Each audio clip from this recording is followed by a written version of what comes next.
pass up to the D. The D pass right there. Looking for a shot. Nice a big shot. goal.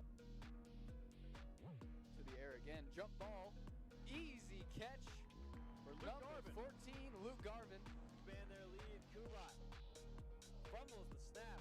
Has to take, no, he's going to chuck it upfield, finds Owen Wynn! Can you believe it? Owen Wynn makes a man miss, to the near side, cuts back up, touchdown Fossil Ridge! Oh my goodness, Owen Wynn!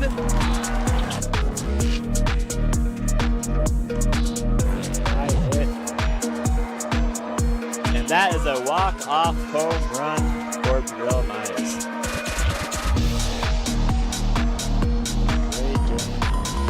For Fossil. Burrell Myers. That's the man of the pregame. Prudence 12 blocked by Drake. If you like.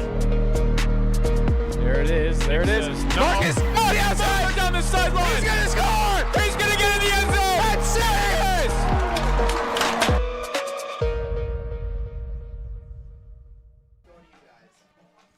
Good evening, ladies and gentlemen, and welcome to SaberCat Sports Network. I'm Ian Lehrman. And I'm Cole Wood. Tonight we have a high-powered matchup between the Fort Collins Lambkins and the Eaglecrest Raptors. So it should be a good game tonight. Pretty strong teams here tonight, both winning by pretty big margins in their last week. Both scored 50 or higher last week in their games. We have about 15 minutes till the game starts here, so we'll go over some people to watch while we wait. Our first player for Eaglecrest is their sophomore quarterback, William Brinkman. Last week, he passed for 180 yards and 2 touchdowns and ran for 48 yards and also rushed for 2 touchdowns, totaling 4 touchdowns in his first game. Going over the watch for the Lambkins, Justin Cranford, senior quarterback, made quick work of week 1 with a 56-0 road route over North Glen. In just one half, Cranford went 12 for 14, which would be an 85.7 completion rate, passing for 154 yards and 4 touchdowns. He also ran for 67 yards, including an electric 58-yard touchdown run. We also have the sophomore running back for Eaglecrest, Clyde Sorrell IV, who last week gained 145 total yards through running and receiving and scored 2 touchdowns. Going over to the running back for Collins, Jack McKeon also led the charge to victory by having 178 total yards and 2 touchdowns against North Glen, at 145 yards on the ground and 33 from the air. Our third player for Eaglecrest is their junior wide receiver, J. Anthony Green, who last week caught one of their touchdowns. Going over to defense for Collins, linebackers Wesley Davis and Caden Souders had very strong games against North Glen, with Davis having 2 sacks out of the 4.5 made by Collins, and Caden Souders had a defensive pick 6 against North Glen last week. For the whole team overview on the Eaglecrest Raptors, their record is 1-0 after their 50-6 win against Rangeview last week. They put up 264 rushing yards and 192 passing yards, totaling 456 yards, and Brinkman and Sorrell, their sophomore running back and quarterback, led that charge. Looking at last week's game for Collins, 4th consecutive victory over North Glen, winning 56-0. Their ground game against North Glen, combining McKeon and Cranford, added up to 231 rushing yards, which means Fort Collins has had at least 177 rushing yards in every game of their last 7 games. So we should see a pretty strong running game tonight. But moving over to the defense for Eaglecrest, they also have a very strong defense. Last week, the Eaglecrest defense only gave up 5 passing yards and made 2 interceptions. So they're starting off pretty strong, but they have a young team, so they're good to watch this year, but also next year. And I think that this year they'll be ready to improve on last year's 5-6 record. Starting off with a win, maybe another one tonight. We'll see. The biggest storyline here for Fort Collins tonight is Justin Cranford was one of the Blue FCU Player of the Week nominees from the Coloradoan. He did not win. The winner was Mitchell DeAngelis, actually, from our game last week that we broadcasted, the running back from Timnath, which he had a pretty good game last week. He had a great game. Justin Cranford did too. He was one of the nominees, and he did not get it, but maybe he'll have another chance to get it later this year. It's certainly looking like that with how strong their team has been looking so far. Oh, absolutely. We've seen a lot of action from both teams, it seems like, so far. I think we'll see Collins running out here schedule says 6:22, so we got about 3 minutes, 11 minutes till kickoff. See down there in the field, they're already getting ready. They're lining up alongside. Looking over at Collins, their strength of schedule this year is slightly easier than average, with the official score being negative 8.2. And compared to 2024, they have gotten a lot easier of a schedule, which in 2024 they had a 5.4 strength of schedule, which is harder than average. And then in 2024, Fort Collins went 6-5 and went 3-2 within league play, which placed them in third. And they did make the playoffs last year as a 19th seed, but they did unfortunately lose in the first round.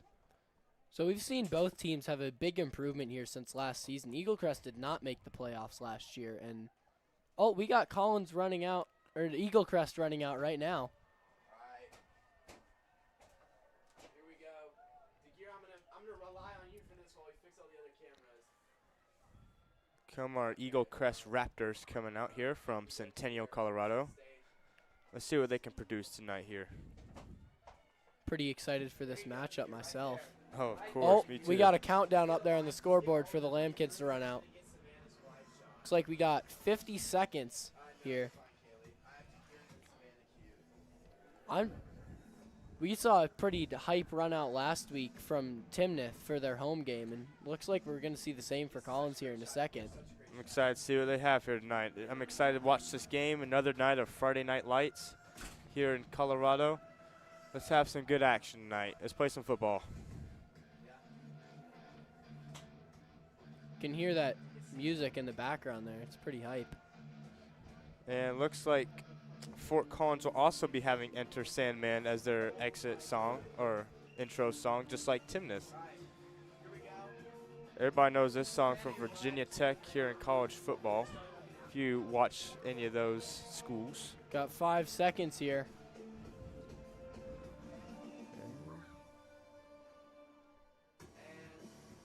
Huh? And let's see. Maybe they're playing the hype video at the moment. We'll have them running out here shortly.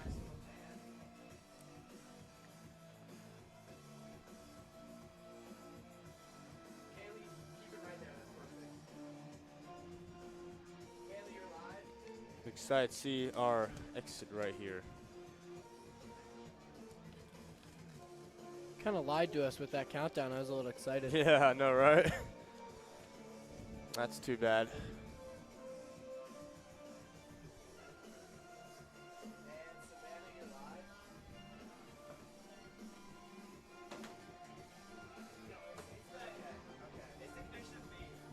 Tonight's theme is neon, so we have a crowd cam this week, which I'm pretty excited for, but we should see some neon things in the student section. Us up here in the box. Here they come. Hey, Here comes Collins. Here come your Fort Collins Lambkins. Home team for tonight's game.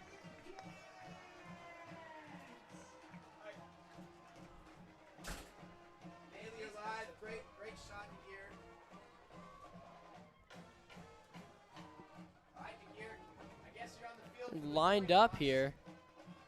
Think we'll get a camera on the coin toss as well. Be cool.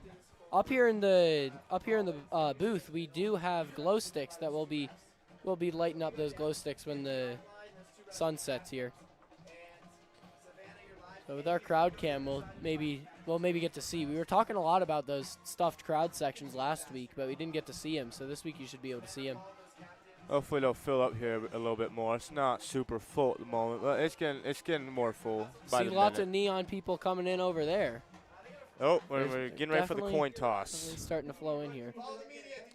We have our team captains for Fort Collins. Number 3, Jack McKeon. Number 17, Justin Cranford.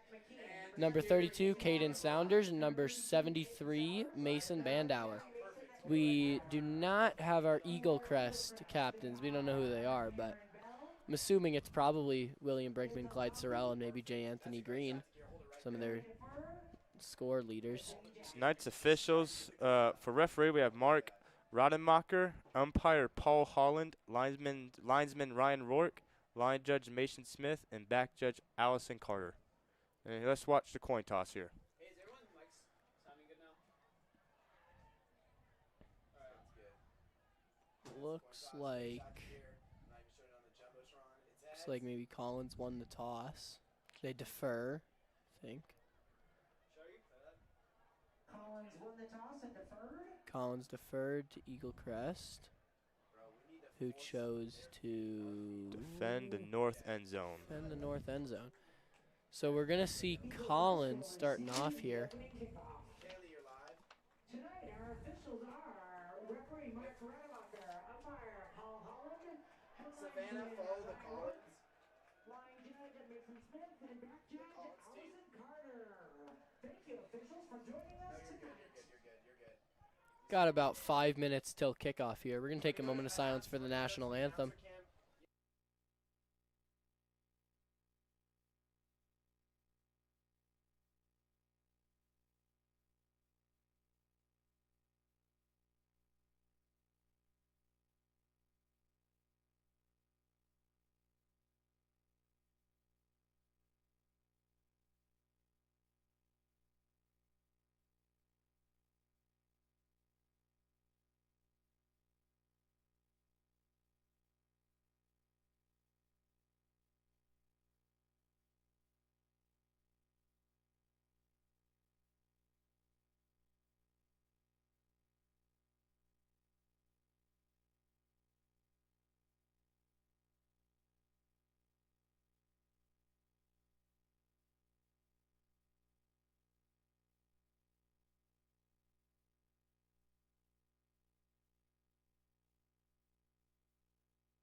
That was the Fort Collins Pep Band who you heard playing the national anthem there. It was a pretty good performance.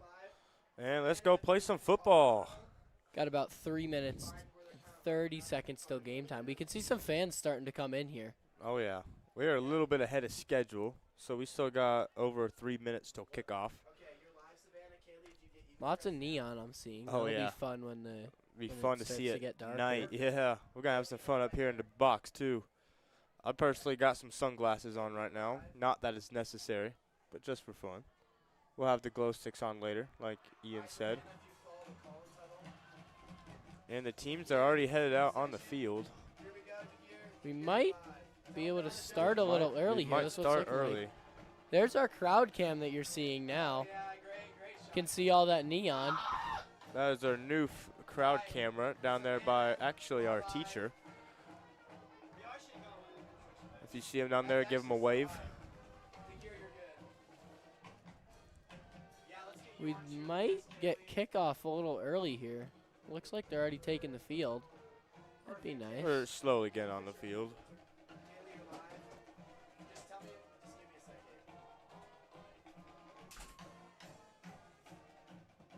Oh, wait, we'll just have y'all listen to the pep band out there in the background.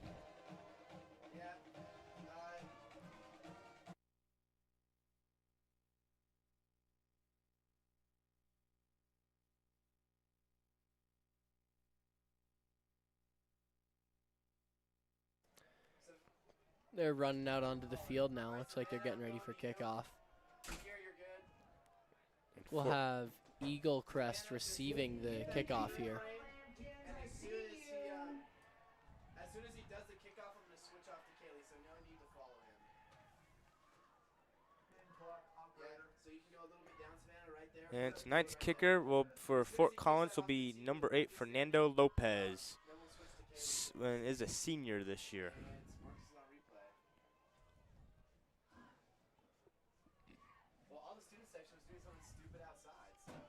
Receiving here, we have number 6, Cameron Bell in the middle. Number 5, Clyde Sorrell, who we went over in the pregame. And I think all the way over there. That's number 2, Adriel Richardson, in And the back three. Kick is off, and away we go. And the ball is gone out around the 20-yard line. Bounds, And the looks like. flag has been thrown. Flag on the play. Get the head ref, or get the ref in the white hat, Savannah. The ref in the white hat. Here we go. And they're going to spot the ball at the 35-yard line. No, you're good. You're good. We already got it. But anytime. And the starting quarterback tonight, I believe, will be J. Anthony Green here for Eaglecrest. He is a junior this year. And here comes the Eaglecrest offense. This will be 1st and 10 from their own 35 to start out the game. We're all learning. We are all learning. Holy crap, that was fun. That was good. I mean, when you're with the camera. And the ball's been snapped, and they're going to start off with the run, and that's gotten blown up. He's gone backwards about a yard. Maybe even 2 yards there. That was not a great start there for Eaglecrest. Yes. That's that strong defense we were talking about in the pregame. Absolutely. So 2nd and 11 here for Eaglecrest, now on their own 34. Let's see what they can pull off here. And let's see, Eaglecrest hikes the ball. It's going to be a pass to the quarterback. Throw this time. And it's going to be a throw, and it's incomplete. Almost intercepted right there on that one.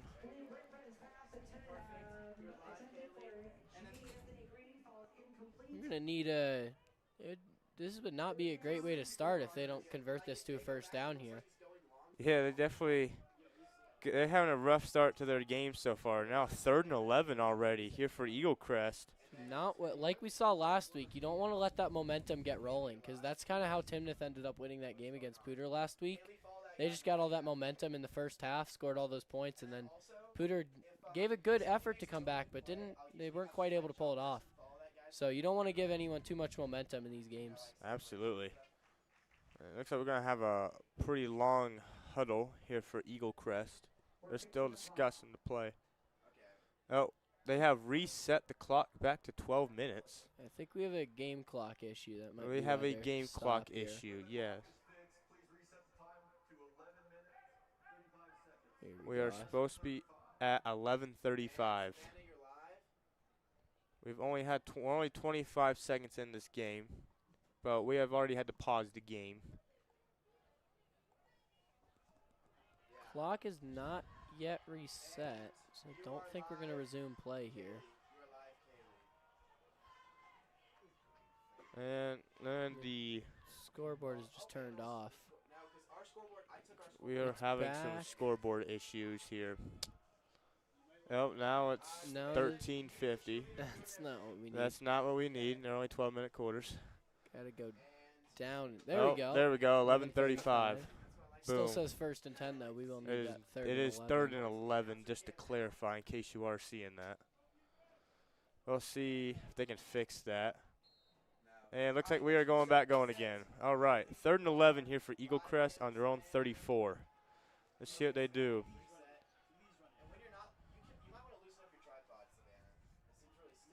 And the ball's been snapped. It's going to be a screen pass over to the left, and he's out around the 40-ish. He is short of 1st down. Going to be a 1st down there. That was number 3, Quincy Clayson, I think it is, who just received that pass and got a couple yards there. It's going to be 4th and 2 on their own 43. Looks like they're sending Looks out like they. kicking team. What are they doing? Let's see. It looks They like might be going they for might it. be going for it. They Yes. still have their quarterback out there. They still have William Brinkman out there at quarterback. And yeah, we're going for it. 4th and 2. Already going for it. We're only a minute into this game. 4th and 2 here for Eaglecrest. Pressure's already on. Let's see what they can do here. This ball is going to be snapped. It's going to be a run up the inside, and he's got the 1st down. They're going to give him down on the other side of the field around the opposite 48. That's one way to get that momentum rolling. They got off to a rough start there, but they got going pretty quick. Absolutely. So, we're going quick here. This will See be if they 1st can and 10 See if they can for keep moving down the field. Eaglecrest here on the Fort Collins 48. And the ball's been hiked, and it's going to be another run. around. Oh, this is gonna be a big one. He's 5. gone. Looks like about 5 or 6 yards. That was number 5, Clyde Sorrell, that sophomore running back who we talked about to watch in the pregame, who made that run. They got him down. Looks like at the 43. We got 2nd and 5 here. So yep, this will be 2nd and 5 here for Eaglecrest on the Collins 43. Let's see what they can do here. They're already making a very good first drive now. Starting to They're move down starting the to field recover pretty it. quickly. Yes. And let's see. Here we go. We got motion. And the ball's been snapped. It's going to be another run up the inside. And, oh, he's going to push through. Oh, he went far. He's gone, looks like, about the 33. That was number 5, Clyde Sorrell again there for that first down. Yeah, that was a 10-yard run there. Looks like they're on the 33 now. Yeah, this will be 1st and 10 here for Eaglecrest. Started off rough, but definitely got that momentum rolling, and now we see him moving down the field very quickly here. Absolutely. So 1st and 10 here for Eaglecrest. Now in the Lambkins 33. They're moving the ball downfield. Yeah, this drive's got a good shot here. Let's see what they can pull off. This is looking like a pass coming up. There's no running back in the backfield. And they're going to wait, and he's been snapped. It is going to be a pass. Number 13's going to flow. He's going deep, and it is incomplete. He overshot him a little bit. That was almost there for number 1, Javon Jones. Would have been a big completion for him. That would have been a big touchdown right there. That was for the end zone. So this will be 2nd and 10 now here for Eaglecrest on their Lambkins 43. That running game has been working really well for them. Let's see if they go back to it here after that field. It worked really well last week, so we'll see if these other teams can maintain it as well. Did see a run-heavy game last week. We might see another And the one ball's here. been snapped. It is going to be a run around the outside, and it looks like they're going to get him around the 29-yard line. That was number 27, Sterling DeFore, who ran that one. There's now the 29.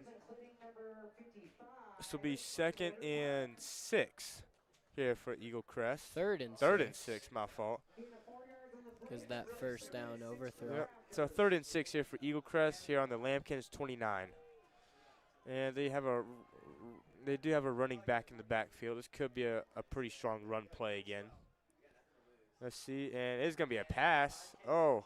And that is complete. Oh, he's been hit big, though. He has caught that. He's down, looks like at the 23-yard line. Looks like he did get that first down. That was a big hit right there. That was a big hit for sure. So that was a 1st down here for the Raptors. Last week in our first drive of the game, we also saw a big hit. But last week he took a while to get up. So we're lucky this time he got up. Good to see him get up. So, yep, 1st and 10 here for Eaglecrest here on the 24, on the Lambkins 24. We're near the red zone now here for the Lambkins. And the ball has been snapped, and there's a penalty flag out, and he has gone down, and there is a fumble. It's been recovered by the offense, but there is a penalty. Recovered by Eaglecrest, that fumble there for some lost yardage, but it might be canceled out by this penalty in a second. They've moved the ball to the 31. It's illegal formation on the offense. That penalty has been declined. 2nd down. All the way back on the 31 here. That's 2nd and 18. That's one way for Collins to get that momentum broken. 2nd 18 here for the Eaglecrest. That play really hurt with the sacking and the fumble on that play. Collins had some very strong defense on that last play. Let's see if they do that again. All right, here we go. 2nd 18 here for Eaglecrest.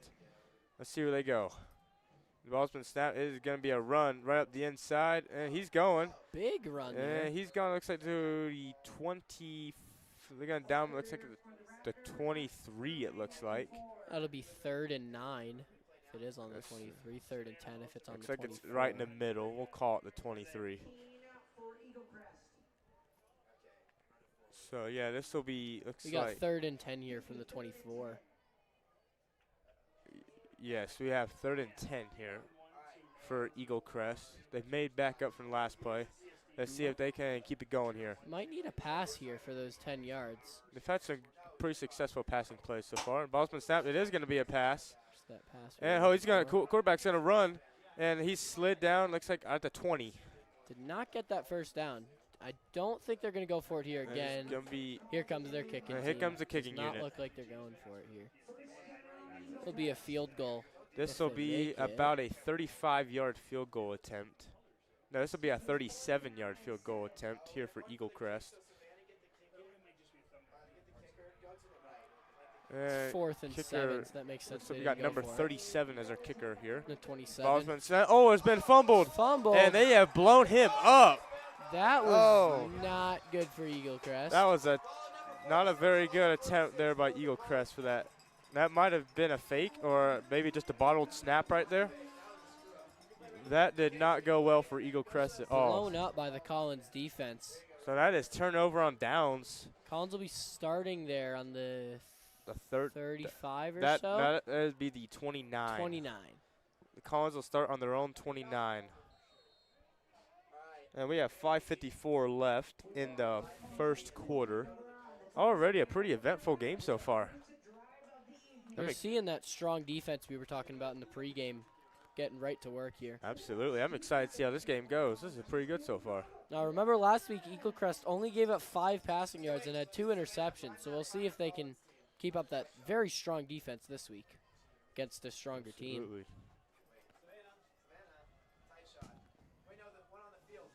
And it's been snapped to the quarterback. It's going to be an immediate pass, quick pass. Oh, he's been hit hard, and that is Hit by the incomplete. defense again. Caught, then the hit after catch, dropped the ball. That was that strong pass defense we were talking Yes, about that just was a second an ago. RPO right there. So this will be 2nd and 10 here for the Lambkins. And this will be on their own 29 again. See, maybe after that one, Colin goes to their running game, which they had good success doing last week. Yeah, we'll see how this goes. And the running back is in the backfield, so there's a very good possibility. And it sure is going to be a run, and he's going to go straight up the middle, and looks like they're going to get him down at the 33. It'll be a 4-yard gain. So this will That'll be be 3rd and 6 here for the Lambkins. He kept moving through a few tackles there. Oh, 3rd and 5. Oh, it is 3rd and 5. He is down to, no, there is a player down for Eaglecrest.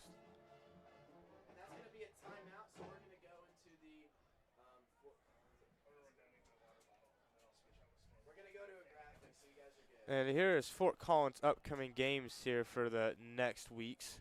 So for the rest of their non-conference schedule, they're going to be playing Pooter here, then or French Field, and then they will be playing Erie here soon as well. And then Fossil Ridge and Collins, that'll be a huge rivalry game for the Canvas Classic coming up. That'll be a pretty good game to watch. That'll be in the CSU Stadium, so that's always fun. Absolutely. Canvas Stadium is a great place to play some football. And Looks like that the North Glen player, up. is he up? I think so. Everyone's off their knees, so I think he's up. Don't I know believe if he he's has gotten off the field and everything. I think we are good. I think we're going to get It's right been back taken into care it here. of. All right, 3rd and 5 here for Lambkins here on their own 34. If that strong defense continues and they can hold them here maybe. And the ball's been snapped. It's going to be looks like a deep pass. And nope, it has been a short pass, and it is going to put him out of bounds around the 35. There's about a 6-yard gain on that, but no, that was a 1-yard gain, yes. 2-yard gain. We got 4th and 3. 4th and 3 here for Lambkins. It looks like the punting unit might be coming out. Going to send out their punting team. Yep, the punting unit is out. And that was a pretty blown-up drive there by Collins. Not much to see on that one. So both teams struggling here on the start. It's those strong defenses we were focusing on. Yeah, a second and the ago. ball, almost blocked. There. That was And close. it's going to get caught. Oh, he's dropped the, oh, wow. He dropped the ball, but now the this is a Eaglecrest huge guy's punt going. There's return. a flag on the play. And He's this is gonna going to be a keep punt going return there. touchdown. And touchdown Eaglecrest, punt return touchdown. But there is a flag on the play in the back. If that flag doesn't cancel that out, that'll be definitely be something That to would remember. really here. hurt if that flag cancels that out. That was a great play there by Eaglecrest. The punt returner dropped the ball, and then one of the other guys recovered it and returned it for a touchdown. And that touchdown is going to get taken back as there was a holding on the return team, which would be a 10-yard penalty. That hurts. That was a good play by the punt returner there. Absolutely. That's unfortunate to see. After the penalty, the Raptors will take over.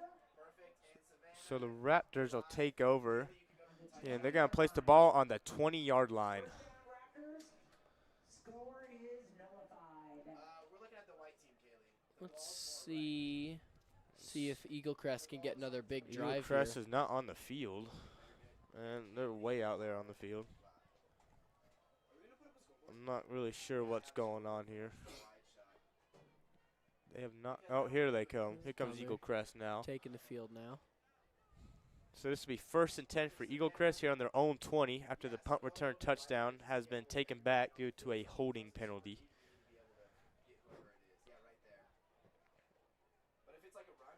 So they'll have, instead of having 0 yards to go, they're going to have 80 yards to go. That's pretty rough here for Eaglecrest. They have to do everything all over again. All right, so here we go. I think we still have number 13, And William. ball's Brinkman's been the snapped, and it is going to be a run. And, oh, he's not going to get too far. He looks like he's gone nowhere. He's going to stay at the 20. So it'll be 2nd and 10 here for the Raptors here on their own 20. These strong defenses might make for a low-scoring game here, unlike last week, Yeah. or these two teams last week as well. So now we're over there on the right hash. And let's see what Eaglecrest can do here on the 2nd and 10. And the ball's been snapped. It's going to be a pass. There's pressure. Oh, and incomplete pass. Almost intercepted again. Yeah, it was under double coverage. Good coverage there by the Lambkins defense. That was again to number 1. That would be Javon Jones, their tight end. And this will be now 3rd and 10 here for Eaglecrest. So far, a very heavy defensive game. We saw last drive, once they got that momentum going, it was hard to stop them, but Yeah, absolutely. it'd be tough to get that started now. Yep, so here we go again on the right hash, 3rd and 10 here for Eaglecrest. This looks like it will be a pass, as there is no running back in the background. And here we go. It is going to be a pass. He steps back. He's going to Big throw. It's going to be a pass. deep throw, and it is way overshot, Incomplete. that throw. And the punting unit is coming out for Eaglecrest. This will be their first punt of the night. Let's see if they can do the punt return touchdown that Eaglecrest failed to do. We'll see what they can do here. They're going to be kicking or punting from pretty far back here, so Yeah, that drive Collins did will not go definitely- any yards. There it is now 4th and 10 here for Eaglecrest. Collins will definitely This start be a pretty far up on the field. A 4th and out, and here comes the punting unit. That is a very high and not very far of a punt. And it's dropped down, hit the 45, but it's bouncing back. He's letting that roll. And they're letting it roll, and they're gonna down it stay in. at the 19-yard line. It's going to work out pretty well for Eaglecrest there. I was a little worried. Yeah, that was about officially they're gonna call that a 60-yard punt. It bounced for about 25 yards, so 4th of the field. It bounced really far down the field. Not quite sure why they let that roll. That was a high kick right there. So Lambkin's offense coming back out here for a 1st and 10 here on their own 19. It's definitely close to going out, but Let's see what they can quite there. do here. And there's some motion down the back, and there's going to be a run up the inside. And he's gone through a couple tackles, but he has been taken down at the 21? the 22-yard line. 22. So that's going to be a 3-yard gain there. So that will be 2nd and 7 here for the Lambkins here on their own 22. And the Snapped ball's been already. snapped already. It's going to be another run. And it looks like they've got him at the 20. They're calling it the 27-yard line. That was number 3, Jack McKeon, who we talked about in the pregame with that run Oh, there. they're going fast now. They're trying to throw Eaglecrest off. And they're already going again. And That's they've Jack done another McKee on run, again. and he has got the first down. Jack McKee on there for the first down. And that's a Lambkin's first down. They're going to keep moving here, keep They this are momentum moving the rolling ball as fast. fast as possible. And they are now at the 33, but we're already going again. It's going to be a pass. Fake handoff. And it's been intercepted by Eaglecrest. That's that Eaglecrest passing defense who we were talking about in the pregame. Hey, that's 2 been- interceptions last week, already one this week. Yeah, that's been intercepted there on the 37-yard line. So this 10 will be minutes. a very good place here for Eaglecrest to start out. We're 10 minutes into the game here. Fort Collins has gotten 0 passing yards, only running from their running back Jack McKee on there, and Eaglecrest has 1 interception on the game. Yes, we've had our first interception of the night.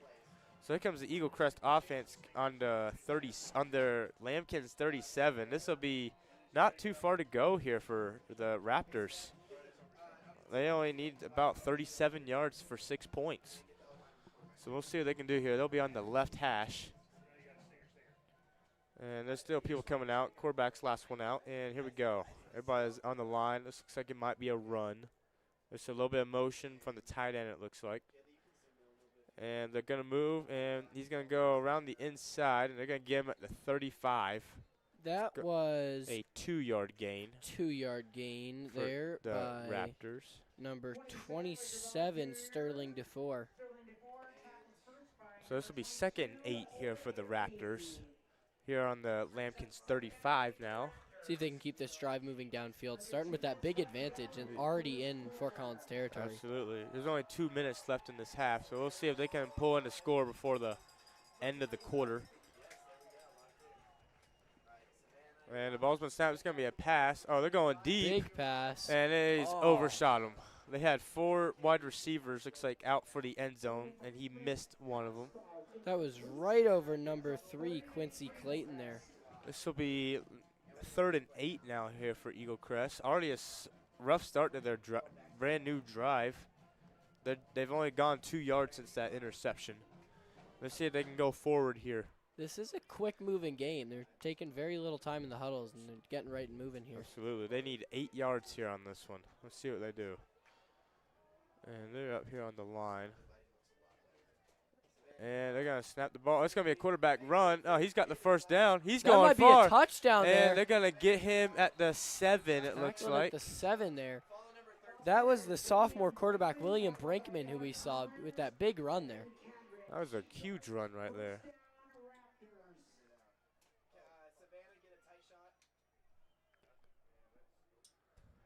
And this will now be 1st and goal here for Eagles here on their for the Raptors on the 7, and he's just gonna be a run down to the 2 or 3. He's made it to maybe. the 3. So that was a 4-yard run there by the Raptors. 2nd and goal now. They got a lot of momentum here after that big quarterback run. We saw that a lot of that running last week from the Raptors, and now we're starting to see it this week as well. Absolutely, this could be our first score of the night here about to happen. And they could be they've been doing a lot of fakes tonight. And let's see, it is going to be a fake. And the quarterback has not quite made it. Don't think He's gone a yard. He went 1 yard. So it'll be 3rd and goal here on the 2-yard line. And let's see what they decide to do this time. It's a different formation this time. Still Lots looks of like they're going to do movement a big push. Looks like Fort Collins is going to bring a blitz here. And it is going to be a run by the quarterback again. And I think he is short. He is short by about probably half a yard. That might be 4th and goal here. They could even. This is going to be 4th and goal. You going to go for a tush push here? They could do. This is on the half-yard line, not even on the 1. Stands are starting to shake here. This They have Collins about defense. a foot to go for the end zone. 4th and goal. They're going to run out the inside, and he has That's nailed gonna be it. a touchdown. And touchdown, Raptors. There was a wide-open gap there in the end zone right there. So I'll make the score 6-0. Here comes the extra point kicking team. Raptors are the first to score here. Last week, momentum was a big factor in the game, so we'll see if it's the same this week with that first score for Eaglecrest, if they can keep it rolling. Absolutely. Let's see what happens here. It looks like we are waiting on something. Oh, they're going to go for it here. They are not kicking. They're going to go for two, and the whole line is just shifted. Oh, it's a fake. It is going to be a field goal or extra point attempt. They have thrown the Lambkins special teams unit off quite a bit. And the kick is up, and the kick is good. That'll be 7-0 there for Eaglecrest to start us off. This will be 7 seconds. 7 seconds are remaining here in the first quarter. 7-0 Raptors.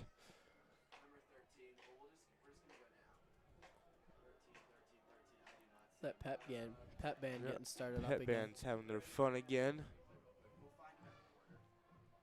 So far, pretty eventful game here in the first quarter.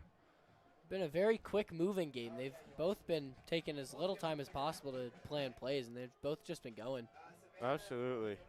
I'm excited to see what else we have in this game. This has been a pretty good game so far. A lot of action going on. That Eaglecrest defense only let up 5 passing yards this week, has not let up any so far this game. Yeah, the passing defense here for Eaglecrest is very on fire. They are very dangerous. Their defense as a whole is very strong, but that passing defense is certainly their highlight. Oh, absolutely.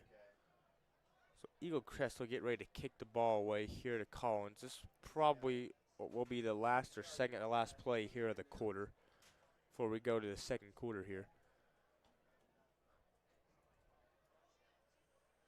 Looks like they're not. Let's see if they're doing those fake kicks like Pooter did last week. We saw quite a few onside kicks last week. I don't expect to see an onside kick here. And we'll see what they do here. Next, we got a left-footed kicker here for Eaglecrest. And here we go, and the ball is being kicked. It is a big kick.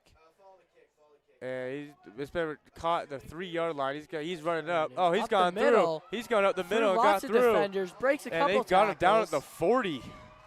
It's a big punt return there for Collins. Yeah, that was a very big kick return. That was about a 37-yard return there for the Lambkins. Be 1st and 10 from the Collins 40. From their own 40, yeah. That was a great place to start your drive. They only have 60 yards to go to the end zone. Let's see if they can put it. And that was the end of the quarter right there. We are now going to the second quarter. Collins will still have the ball on their 40. 1st and 10. And the score is 7-0 here at the end of the first. Raptors are leading.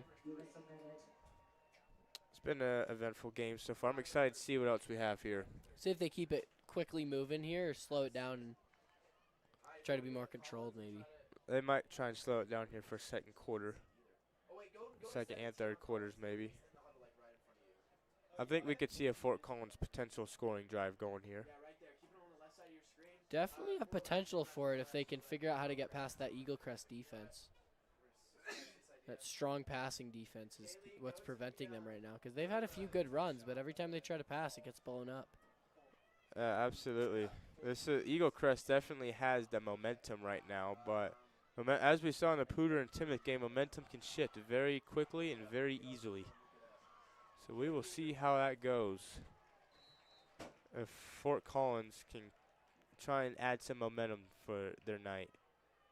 So here we go. We're starting here the second quarter. Fort Collins here on their own 40 after a great kick return. And they're ready to go. It's a quick snap. It's going to be a run around the outside. And they're going to, looks like, get the running back around a 35. That's a 5-yard run there on that play.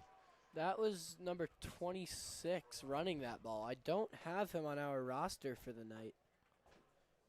We had Jack McKee on number 3 as the running back previously, but that was number 26. I don't know who that is. This will be 2nd and 5 here for Lambkins here on their own 45. The ball's been snapped. This is going to be another outside run the other direction. Oh, that's a big run. That's a first down. And he's gotten to the other 47, it looks like. Another big run there. We got to learn that guy's name. He's gotten on the he's on the Raptor side of the field. Fort Collins is going fast. They've already snapped the ball again. It's going to be another outside run, trying to throw everybody off. And he's gone out, looks like around the 39. That was Jack McKee back on the field there for Collins with that big run. Running game's gone very strong here for Collins, and there's a flag on the play.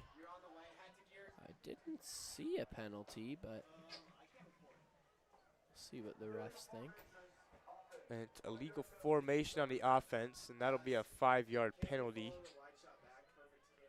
So we're going to go back a couple yards. They are back on their own side of the field again.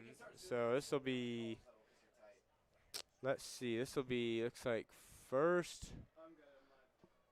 That might be a result. First and 15 here for Lambkins, it looks like. Yes, first and 15 here on their own 40, on their own 47. And Lambkins are going to snap the ball. This quarterback's gone outside the pocket. It's going to be a big pass. And it is caught. And he is down at the 20.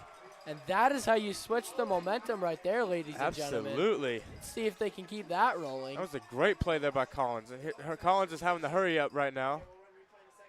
That is definitely how you get around that passing defense. No huddle, and we're already going again. It's going to be a run around the outside for Jack McKeon. And he's gone, like, looks like he's made it to the 5. And there's a flag on the play. It's a big run there. This drive is certainly catching their momentum up. Absolutely.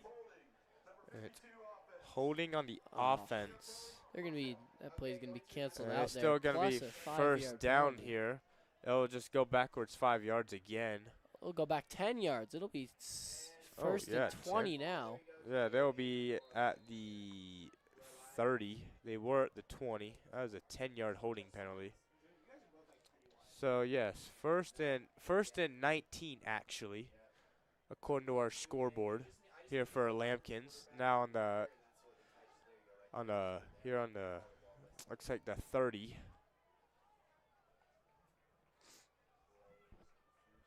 And they're waiting this time. And it's gonna be a pass again. It's gonna be and that throw has been thrown. That looks like that could almost been an intentional grounding right there. That's been thrown just to a line. And that's not gone very much. It's that strong Eaglecrest defense shutting them down here. So they will be second and 20 now. It should have been first and 20. So it is now second and 20 here for Lambkins. They're already lined up, ready to go. Managed to get around that defense before. Let's see if they can do it again. And the ball's been snapped, and it has been hiked to Jack McKeon. And there's a big, looks like, pile of people, and they're going to, where did he go down? He's gone 4 yards forward, so this will be 3rd and 16. Going to need another big pass here for that first down. Yes, 3rd and 16 here for the Lambkins here on the 26-yard line, on the Raptors' 26-yard line. Keep wanting to say Eagles because they're Eaglecrest. It makes sense. All right. Their logo is just like the Philadelphia Eagles. All right. Too. And here we go. Misleading. And let's see. It's going to be a pass. He's gone out of the pocket. And there comes the pressure, and they're going to get him. And the Lambkins quarterback goes down. Could not find an open pass there. Been sacked. That was that and super powerful. Here comes, looks like this could be the kicking or punt team coming out. That was that powerful Eaglecrest passing defense. He just could not find an open pass. And it looks like this is the punt team coming out, it looks like. Yes, they are punting the ball here on the 34-yard line.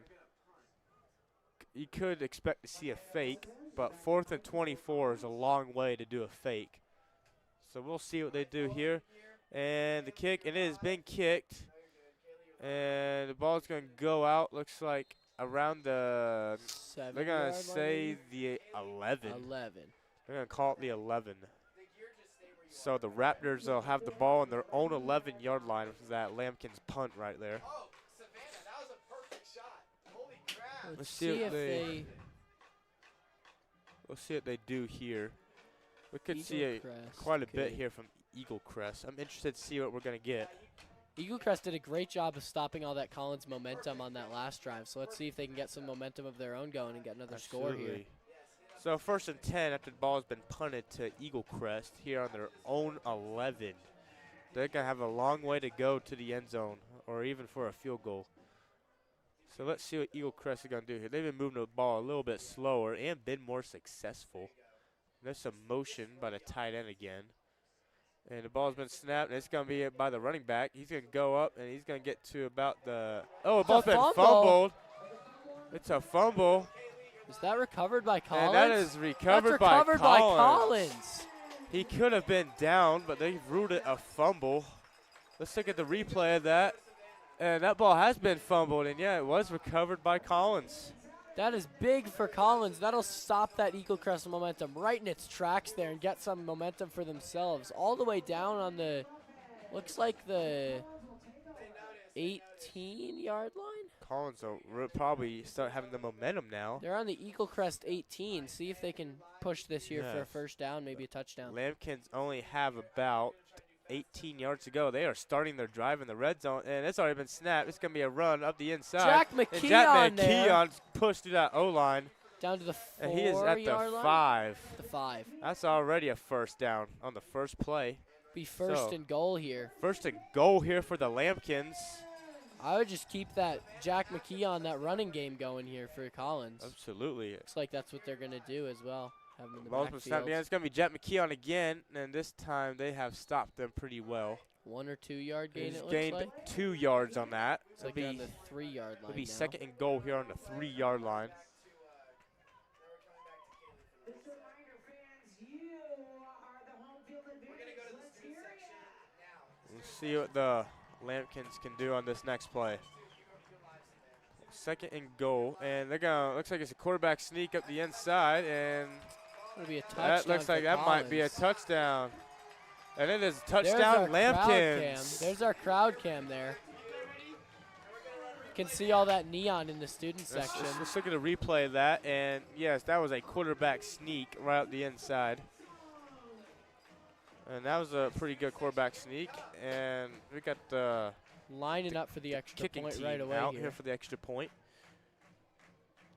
And Lopez is going to kick it, and it is good. Almost blocked right there. Oh, and the kick was that no. was to the left side. Looks like the kick was no good. That was off to the left. He so missed the extra point. Eaglecrest still leads here, now 7-6. Yeah, that's not going to be very good for Collins. They're going to have to do a 2-point conversion to come back from that. So 7:58 remaining until halftime. So far, still a pretty very close game here so far. We'll see. At the end of the day, it's definitely going to be another momentum game, it seems like. Whoever's going to have the momentum in the fourth quarter. It's just been alternating, so we'll see how that goes. Have the Eaglecrest offense taking their time on coming out to the field here. Here comes the Collins defense running out. Collins kicking team will be heading out. And here goes the receiving team here for Eaglecrest. Let's see what Collins' kicking unit can do here.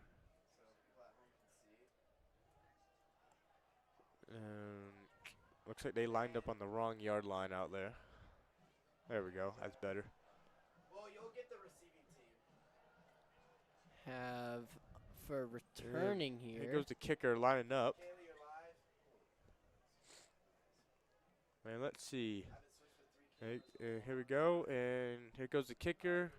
He's going to kick it. And it is it's a not quite an onside kick, but not a very long kick either. That's gone. It was caught at the 30, and he's down at the 35.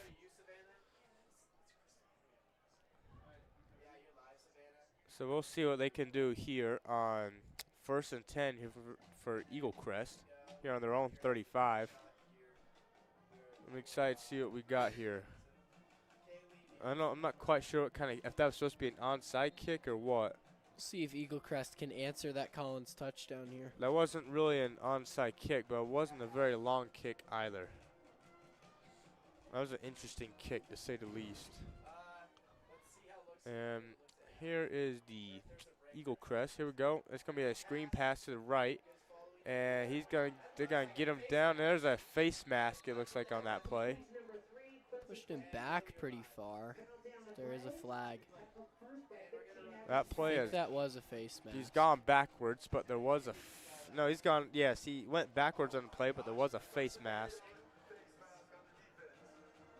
And yes, that was a face mask. This would be 2nd and 5 or 1st and 5 here. Yes, now 1st and 5 here for the Eaglecrest Raptors. They only have 5 yards to go to the 45 for their first down. We'll see what they can do here. First and 5 for the Raptors. And they're lining up. Go all the way up to the red line, yeah. There is a running back over there. That could be another run play here. And the ball's been snapped. It's going to go to the running back. Yep. And, oh, he fell over. He's not gone very far. It's unfortunate there. He looked like he had a pretty good route he was running Looks there like until he tripped. Looks like he tripped there. Yeah. So now we're going to have he went about a foot on that play. It was a positive play. And this will be 2nd and 5 still here for the Raptors. We'll see what they can do here. If you notice, his running back almost kind of has an Ashton Genty stance, if you remember that from college football from last year. And it's going to be a passing play. And it's going to be caught at the 50, and he's wide open. Yeah, and they're going to push him out at the 46. That's a first down there for the Raptors. Muscled his way to a few extra yards there. That was number 10, Jack Steiner. That was a good play there by the Raptors. So 1st and 10 here for the Raptors here on the Lambkins 46 now. And it's going to be another pass. And it's a long pass. And it has been intercepted, but there is a flag on the play. It's a very eventful game we've had here. We've already had 2 interceptions, a huge pass. Let's see what we have here from our main referee.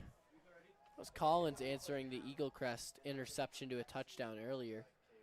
See if they could turn this interception to a touchdown as well. Let's hear it. Pass was tipped, and there was no flag on the play. And it is an official interception there by the Lambkins. See if they can turn that into a touchdown here like Eaglecrest did with their interception earlier. So this will be 1st and 10 now here for the Lambkins here on their own 29. There's been quite a few turnovers in this game already. I believe we've had 3 turnovers already in this game. Yeah, we've had a fumble and 2 interceptions. Yes, interception by each team, and Eaglecrest fumbled the ball. So Eaglecrest already has 2 turnovers in this game. It's only in the 2nd quarter. If they want to win this game, turnovers going to be big. The winner of this game might be dependent on the turnovers by each team. This is very common to see nowadays in football. So here we go. 1st and 10 here for the Lambkins here on their own 29. The ball's been snapped. It's going to be a run on the outside by Jack McKeon, and they're going to get him down around the... Looks like about a 5-yard gain, maybe 6. Looks like they're going to call it the 35.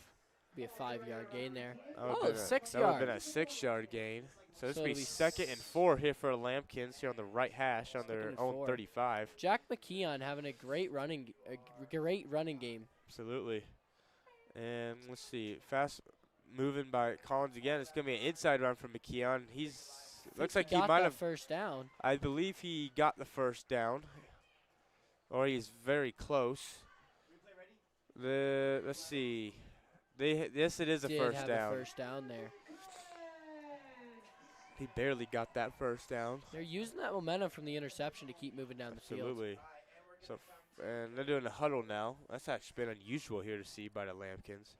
Seen a lot of they keep moving down the field very quickly. Absolutely. Here. So 1st and 10 here for Lambkins here on their own 39. Moving the ball forward. And it's been snapped. It's going back to Jet McKeon again. And he's going to push through the line. Big run. And he's gone. Push back a bit. He's gone to about 2 or 3 yards. Looks like 3 yards. He's at about 5, and then they pushed him back. Oh, they're going to put him all the way. They're going to put him at the 44. Right and they're already going again. It's going to be a pass. He's going to go pretty deep. Oh, and that's gone out of bounds. Now wasn't really close to anybody. So now 3rd and 5 here for the Lambkins. Here on their own 46. They've gone forward quite a bit, but this is their first 3rd down of the drive. Those quick plays haven't been working as well for them as. Yeah, absolutely. They're going to need to slow down a little bit because Eaglecrest has been a little more successful so far with the slower pace. And let's see. Stop for They're something waiting. here. And it looks like they might have called a timeout. There's a Lambkins timeout by Fort Collins.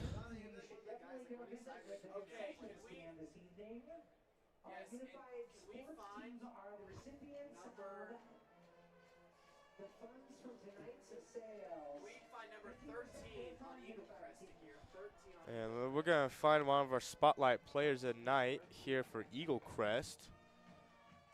I don't know. Just keep the huddle on the left side then. And wherever he is over there.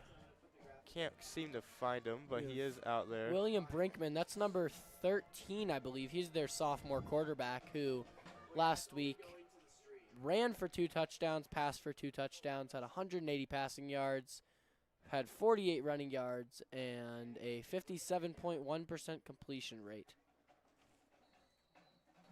That's some pretty decent stats there for your first game, with only 1 game so far. I would say those are pretty good stats considering they won 50-6. Led them to that victory there, this young team. And they're taking very good advantage of this timeout. You can Lambkin's see that still in the student huddle. section there with all that neon again. And here come the Lambkins back out. And this will be 3rd and 5 here for Lambkins here on their own 46. Let's see what they can pull off on this play. And it's going to be a run around the outside. Jack McKeon's got all the people coming out. He's got the first down on the other side of the 50. He has gotten to the 49. First down. That was a good play by McKeon right there. He's having a great day. That'll keep their momentum moving here. He's having a holiday today. They really have no choice but to keep handing it to him with this high-quality Eaglecrest passing defense. I think that's going to be their way to win. So this will be 1st and 10 now here for the Lambkins here on the Raptors 49. Look, Jack McKeon is lined up again. I bet they're going to use him again. And Here oh, he it's going to be a goes. quick Quick pass. pass. Oh, it's an RPO play, and they're going to get him down. The pass has gone down around the 36. That was number 4, Griffin Campaign, who they passed to there. That's going to be another first down. Here comes the quick motion here again by right Collins. back into it here.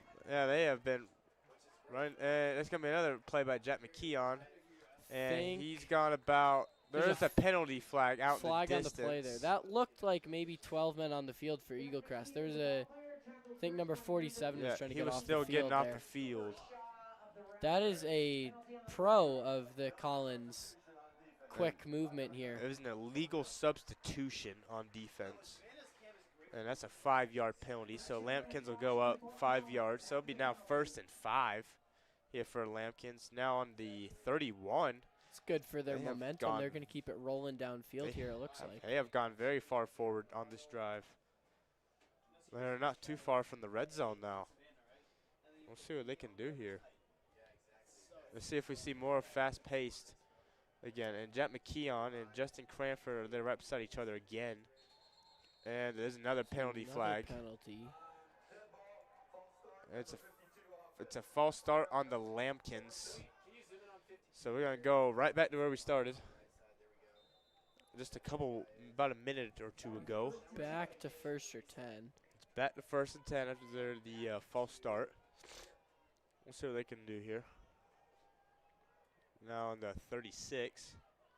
And there's going to be another run for Jack McKeon. And he's going to go pretty far. He's hurdled someone. He's got to the 30. No, that's the 29 actually.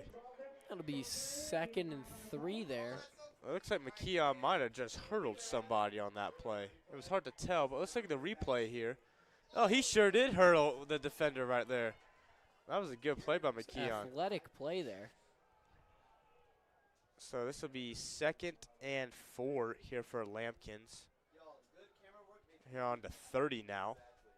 30 yards to the end zone. This has been a pretty good drive here for Fort Collins. Let's see what they do here. The ball's been snapped already. It's gone back to Jack McKeon. And be a first he's down, in. There's a big pile of people. Looks like they. If that's not a first down, that'll be very close. Quite a first. It'll be 3rd and 1. 3rd and 2. I think they're making looks like 3rd and 2 or 3rd and 1. 3rd and 2. Yes. 3rd and 2. 3rd and 2 here for Lampkins now on the 28-yard line. Eaglecrest is adjusting to that heavy running game from Collins. Maybe they switch to passing now, catch him off guard. Yeah, it looks like we have a fullback out there now. The fullback is that they have the package in the back. This is almost guaranteed to be a run play. And it looks like there's been another timeout here by the Lampkins. And the Lampkins will take their 2nd timeout here of the half.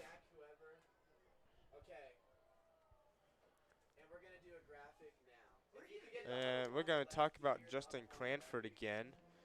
Justin Cranford, we talked about him here earlier in the game, but he had 154 passing yards in the last game for 4 touchdowns, no interceptions, and 85.7% completion rate so far this season before today. He has thrown 1 interception today, and he's had another pretty decent day today. Not quite as good as last week, but he still definitely had a pretty good day. If they could keep moving down the field here, we'll see another touchdown. That'll certainly lighten his day. Oh, absolutely. I'll put his stats up pretty well. Whoever's on the Eagle. Taking their time here with that timeout. What do we have here? There's a lot of yelling from the crowds. All right, it's going to be 3rd and 2 here for Lampkins here on the 28. And Lampkins going to hike it to Jack McKeon, and he's gotten through. It's a first down there. It's a first down. Looks like they're going to down him on the 28-yard line. Eaglecrest is having trouble adjusting to that heavy Collins running game. It's been working well for him so far. They are struggling against Jack McKeon. It's hard to win a football game if you can't control the run. Justin Cranford is now coming back out from the sideline. And yes, this will now be 1st and 10 here on the 23-yard line here for Lampkins. They got the package again out in the back. And it's going to be a toss to Jack McKeon. Oh, he's gone through. He's broken a tackle. They're going to down him at the, looks like the 19. Justin Cranford's coming back towards the sideline. Neon student section again you're seeing here on the live stream.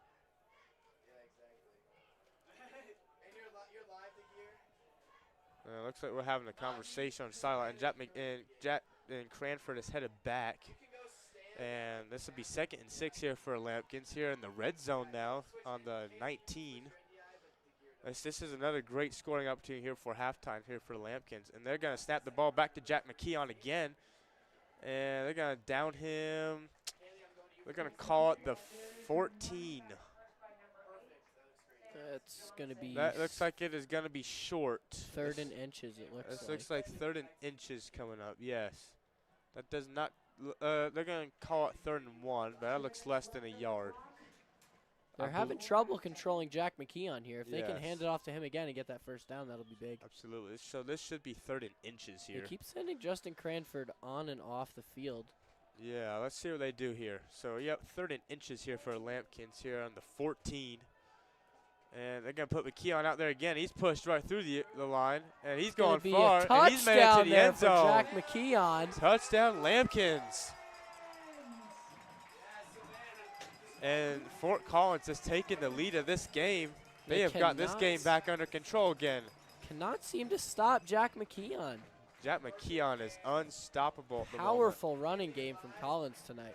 Absolutely. Let's see what they decide to do. It looks like the kicking unit is coming out. See if they can make it this time. Let's see what they decide to do here. Oh, no, they're going to go for it here. That'll balance them out from their last missed extra point if they do get this 2-point conversion. Yes. So they're going to go for it here on 2. Unless the quarterback kicks an extra point, but I don't expect to see that. All right, there's motion. I bet they're going to – oh, there's a flag. Might have been offsides there. False start. False start on the Lampkins. That's going to really hurt. I'll put them back at the 7 for the 2. And here comes the kicking team. They're going to send out their kicking team now. They're going to need to make this extra point this time. It's a good decision for Collins there. Send out the kicking team. And there's another flag out there. Not sure what that one was. Oh, that was an accidental flag throw, it looks like. Okay. Yeah, I see. And here comes the extra point attempt here for he looks like that has gone. Missed it to the left good again. That's a bad day there for the kicker there for Collins. There's a lot of upset fans here in the here in the stands up here by us, unfortunately. We're going to see Eaglecrest here. They got about a minute and a half to cut down the field here and get touchdown, take the lead. Fort Collins has a lead by 5 at the moment, so we'll see if they can maintain that. One touchdown, even without the extra point, would get them the lead here because of Collins' 2 missed extra points. Yeah, we'll see what they can do here. I'm hoping the Raptors can have a little bit of a comeback here. Have a close game going into halftime. So the Lampkins kicker is getting ready to go out here, probably with a little bit of frustration in this next kick after the 2 missed PATs so far. See if maybe Eaglecrest can get another punt touchdown. Punt return for a touchdown, this time without a penalty. Be a good way to head into halftime for them. So 1:33 left here until halftime. Here goes the kick, and it's going to be a big kick. And that kick is going to get, it's gone out of bounds. It goes out.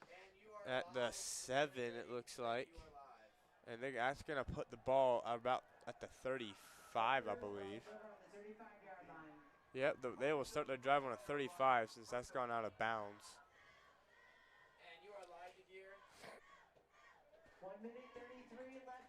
So the Raptors. Not a lot of time here for the Raptors, but they do have all 3 timeouts, so that's definitely important. Yes, but Lampkins only having 1. So here we go. Here comes the Raptors offense now. It'll be first and 10 here on their own 35. 35 will help them out quite a bit. Only 65 yards to go. And here goes the Raptors. It's going to be a quick pass, and that has been incomplete, broken up there by the defense. I think it was almost a fumble there. It almost looked like he had possession. Thought that was a fumble again. This will be second and 10 here for the Raptors. Again on the 35. Raptors are running out of time to get this score before halftime.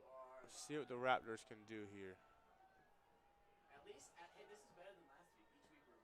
And the Raptors are lining out. This looks like it's going to be another pass. There is a flag. Flag on the play.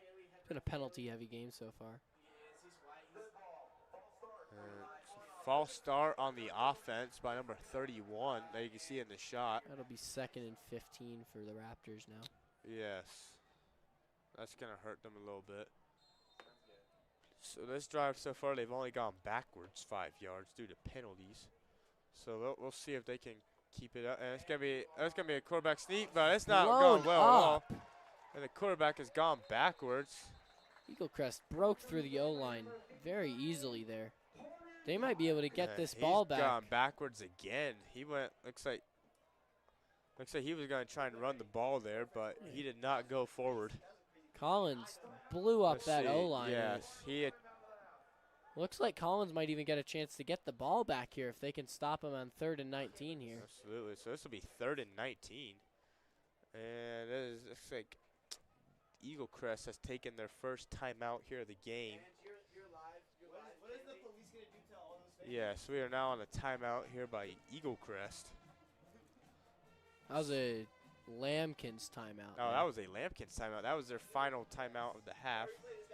So Lampkins now at 0 timeouts remaining when the Raptors still have all 3. If the Lampkins can stop Eaglecrest here, they could get the ball back before the end of this half. Maybe even score again. Maybe even score again. That'd be a way to go into halftime. 2 scores in the last 2 minutes. Absolutely. These games, this game right here is a lot closer than both of these teams' most recent game.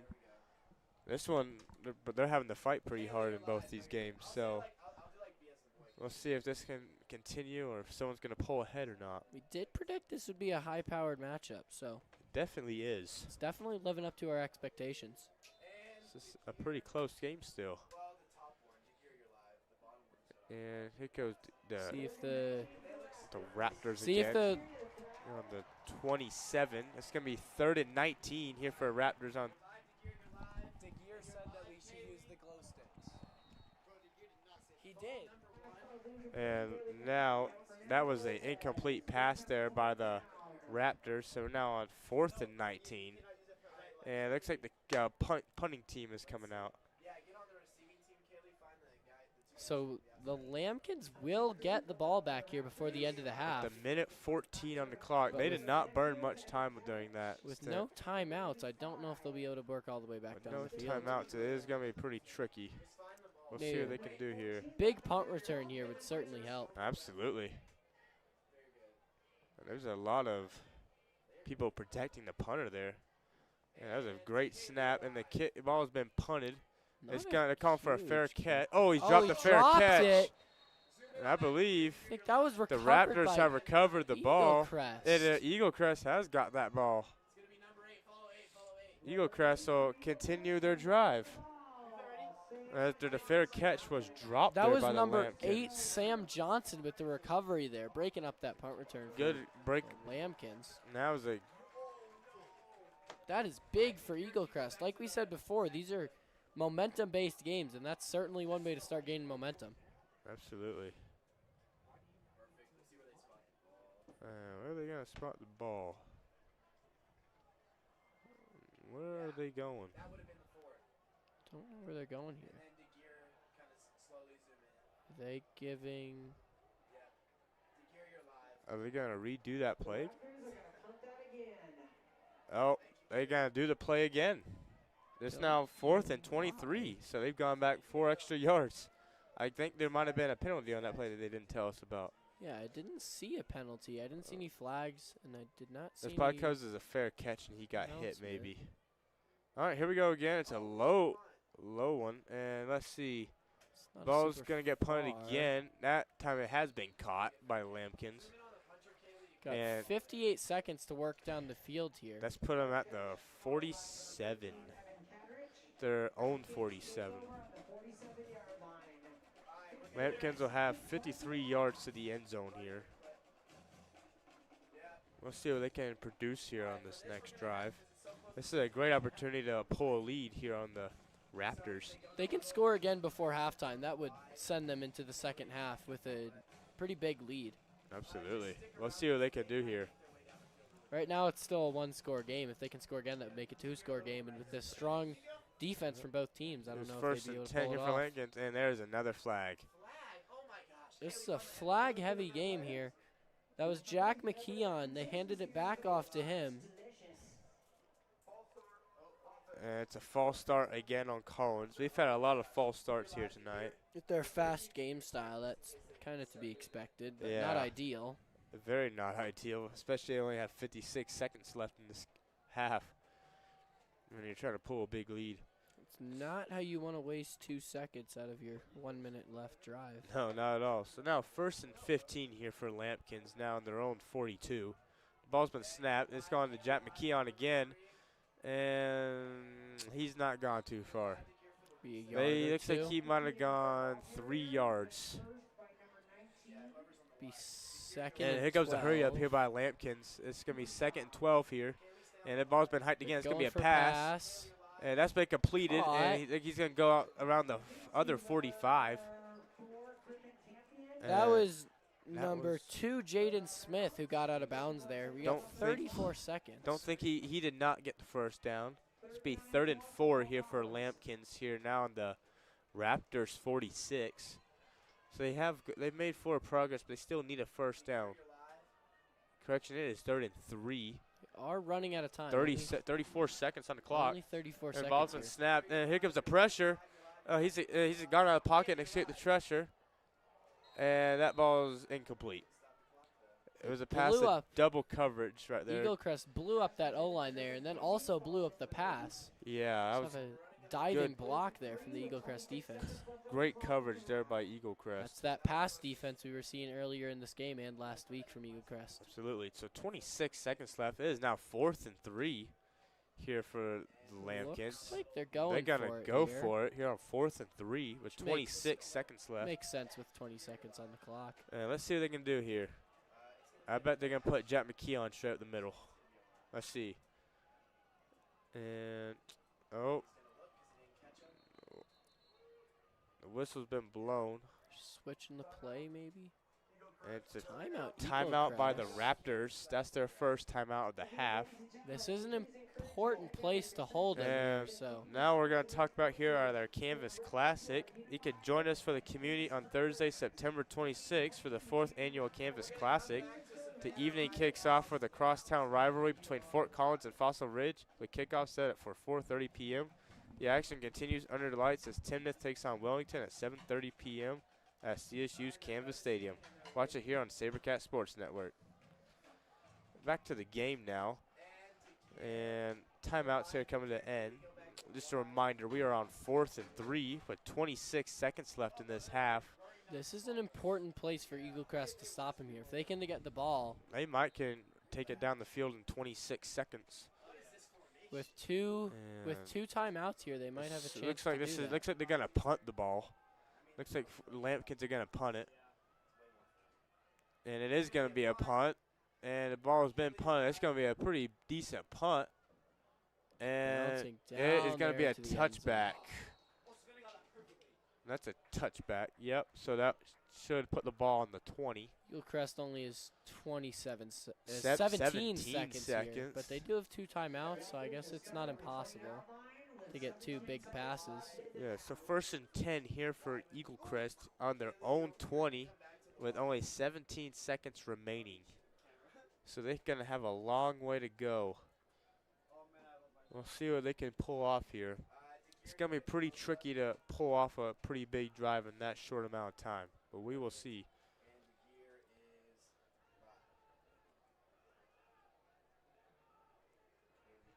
And here we go, lining up here on 20, and it's going to be, looks like a run, yes.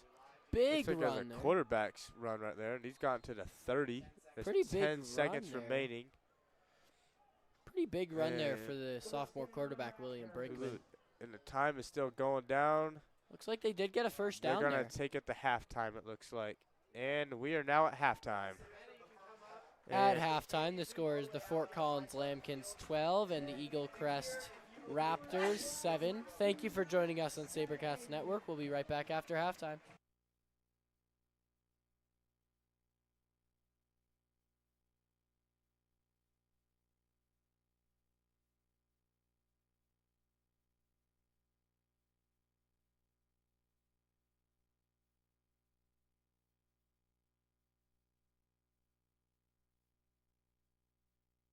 I'm Kyle Backus of Backus & Shanker.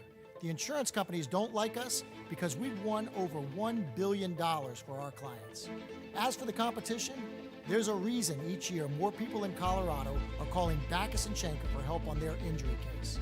So if you're hurt in an accident or injured at work, call me 24/7 at 222-2222. Let us work for the win in your case. Backus & Shanker, our passion is justice.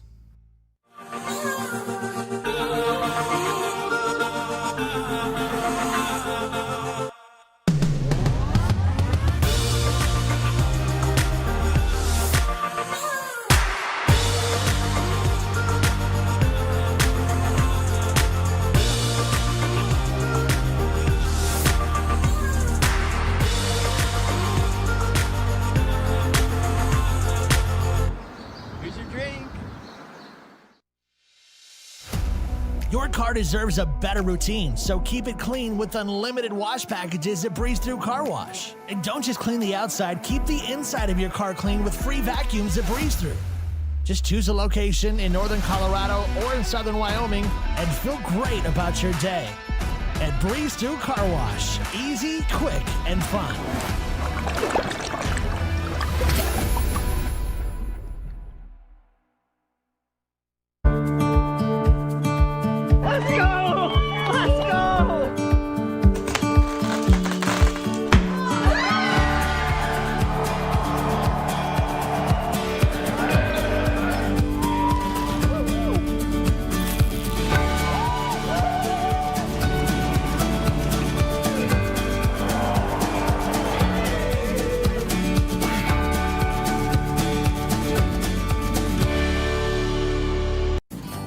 Dear unbreakable spirit, when the terrain is gnarly, you steady us.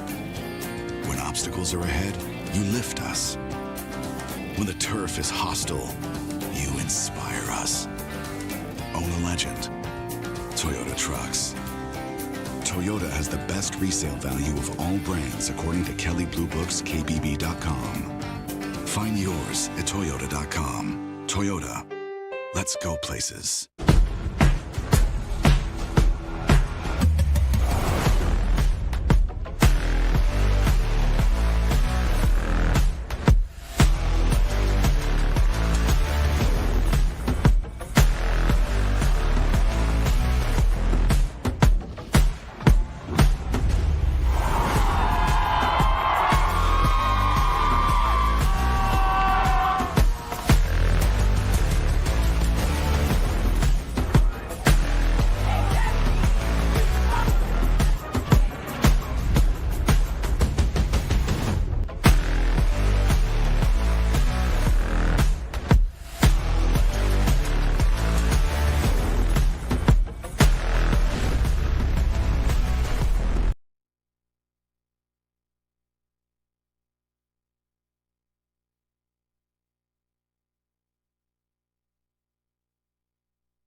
And we're almost coming back from halftime here now. We got the glow sticks out now, as you can tell.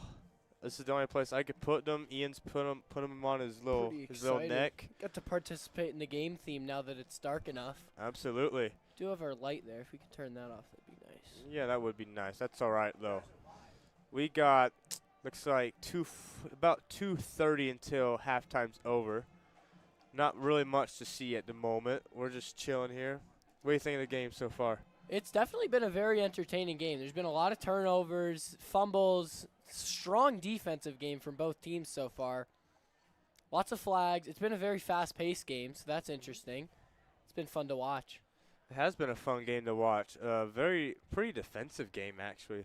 I've been surprised, actually. We've seen a very strong running game from Collins because of that Eaglecrest passing defense. They've had to rely a lot on Jack McKeon to kind of carry their team down the field here. I guess we'll see if we'll have a Lambkins pull away or if the Raptors can try and come back from this. We have not seen a lot of action from the Raptors since that first score. Yeah, Lambkins definitely have the momentum right now. We'll see if they can keep it up, but both teams have made a lot of mistakes in this game. So at the end of the day, I think it's going to be a turnover game because there's been a lot of turnovers tonight. It'll definitely come down to that defense. Oh, for sure. It's going to be the defense will make it for sure. We'll see who can have the better defense and ultimately more turnovers. The Eaglecrest kicker warming up down there in the field. That's about our only action at the moment. Looks like someone might be about to come out. I think Fort Collins might be about to come out of the locker room. That's what it looks like.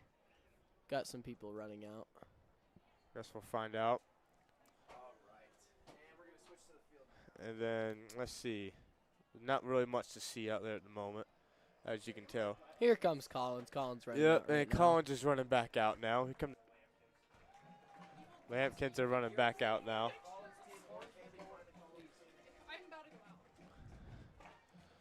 And let's see, we don't have the Raptors out yet. I see them. And here come the Raptors. No, yes, here come the Raptors walking back out. About 40 seconds till kickoff here. Here goes the warming back. They're now warming up again before we start our third quarter. I'm excited to see what we have here for our second half here. You can hear the pep band going at it right now.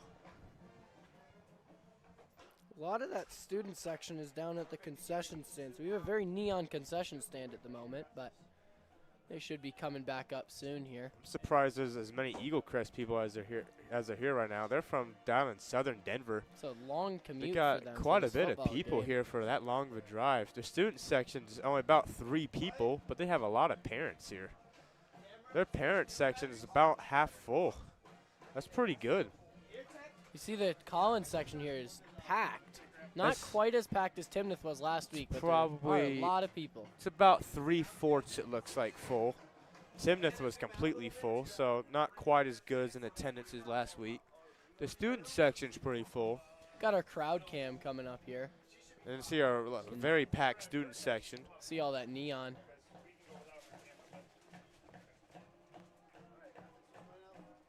Here to go as the teams finish their warm-up and get ready here for kickoff. Got looks like 3 minutes until kickoff. Yes. There were no halftime performances today. Last week for Pooter versus Timnath, we got a dance team performance at halftime, but nothing tonight. I know next week for our Fossil Ridge and Columbine game, the marching band will be doing a halftime performance, plus performances from the dance and cheer team, I believe. That's I believe the Fossil cheer team they were pretty high up nationally. I think they got second at nationals last year, and then the Fort Collins marching band was also high up at nationals. I believe they were first or second. Yeah, it'll be exciting to watch both of those next week. Pretty excited about this football game at the moment, though. Oh, yeah. Once we get rolling here, we'll probably get some more action. See what they can produce here tonight. Absolutely. Here at PSD Stadium here in Timnath, Colorado. Let's have some action here and play some more football. Now it's really Friday Night Lights because it is now dark outside. If you're just joining us, we have the Lambkins have 12 points and Eaglecrest has 7. And unlike last time, it is not raining right now. Looking at the big floodlights, it is pretty clear skies right now.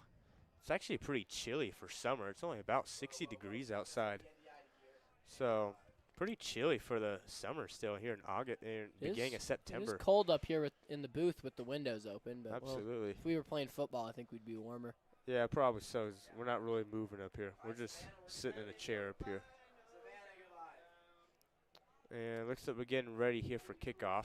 Got about 1 minute till kickoff here. Concession line is still kind of long out there. They're going to miss the start of the third half, I'd guess. Believe it's going to be Collins here receiving the kickoff to start the second half. Yes, I believe Collins kicked it off to the south end zone, so we should see Collins kick to the north end zone. And the fans are now cheering again. That's always good to hear. Have about 30 seconds here till kickoff. Yeah, we'll see what we can do here. Not really much, other than a little bit of a wrestling fight going down there on the Fort Collins sideline between some friends, it looks like. Not really much to see, and here goes the team back out. Got 20 seconds till kickoff here. Eaglecrest will be kicking to Collins. Will be kicking to Collins. They're going to be kicking towards the north end zone. And defending the southern end zone. Yes. Looks like we're ready for kickoff here. The countdown is over, and we're ready to start the third quarter. We're ready to go back. We have 24 minutes left in this game, and we'll see how this goes. 24 minutes is a lot of time. A lot can happen here. Absolutely. Last week we saw both of these teams score above 50 points, so they're strong defenses, which they did demonstrate last week. They've been shutting each other down pretty well, but we could definitely see something open up here. Yeah, absolutely. Let's see what we can see here. And here goes the formation now for Eaglecrest. And let's see. Whistle's going to get blown any time now. And here we go. We are starting the second half. It's a big kickoff there. That has been caught around the 5, and he's going to get down at the 15. A good tackle there by Eaglecrest. Returning that kick there, that was for Fort Collins. That was number 15, Evan Kadrich. Hit pretty big there by the Eaglecrest defense, but he jumped back up. So it'll be 1st and 10 here for the Lampkins offense starting out the second half. We saw a lot in the first half. Eaglecrest was forcing a lot of running from Collins with Jack McKee on there. I expect to see a lot of that again for sure. This worked really well. All right, 1st and 10 here for Lampkins here on their own 15. Rough place to start your second half and your third quarter. Let's see what they do here. And it's going to go to Jet McKee on to start off the drive. It's going to be a pretty good first run. Looks like he's gone about 8 yards. And that is an 8-yard run there from McKee right there. They are going to stick with him for the second half. Yeah, 2nd and 2 here for Lampkins. Fast-paced again. And it's going to be a quick pass, RPO. Oh, he's been decked down at the 20. That's that passing defense that we're seeing from Eaglecrest this whole game, and even last week. We saw a big passing defense. They only allowed 5 yards from passing last week against North Ridge. This will now be 3rd and 4 here for the Lampkins. That is that 2-yard loss on that play. I think the Lampkins are going to have to resort back to Jack McKeon in their running game here. Yeah, it's been working pretty heavily. 4 yards, I'd definitely go for McKeon here. Not quite as fast-paced. This is going to be a pass. This is going to be risky, and he's wide open. I believe he has caught that. It's going to be a first down there. That should be, that is a Lampkins first down. And he's going to be at the 31. They're on 31. They've gone 16 yards so far. Right back into it, fast-paced like we were seeing the first half. Absolutely. It's going to be another pass. A lot of passing on this drive. Oh, no, it's going to be a quarterback run, and he's gone nowhere.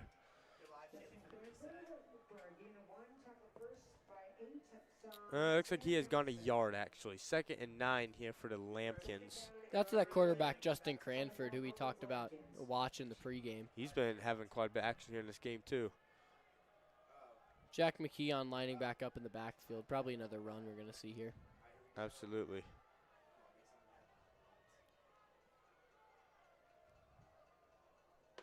So here we go. Now, here we go again. Oh, he's getting blown up again. Jack McKeon was blown up. Seems like the Eaglecrest defense is starting to figure out how to defend both the passing and running game from Collins. That's definitely not ideal for Collins. It's going to hurt Collins a lot. So now we're back to the 30.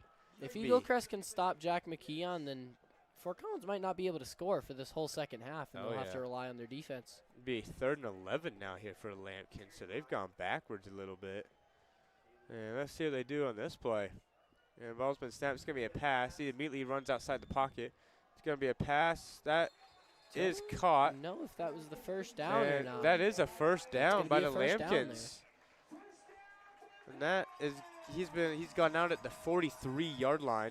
So 1st and 10 now here for the Lampkins. Looks like the Lampkins are starting to figure out ways around the Eaglecrest passing defense. They've had 2 pretty nice passes to the outside, and the receiver jumped right out of bounds. Yeah, so let's see. Here goes fast-paced Lampkins again. They're going to use McKeon again.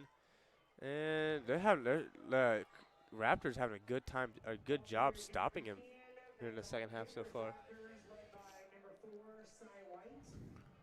And that's going to be 2nd and 8 here for the Lampkins here on their own 45. The ball's been snapped again. And it's going to be a deep pass. Foul. And that is incomplete and broken up by the defender there by the Raptors.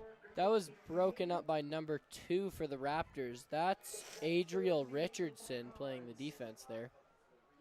So this will be 3rd and 8 now here for Lampkins here on their own 45. After that last incompletion there. We'll see what they can do here on this drive.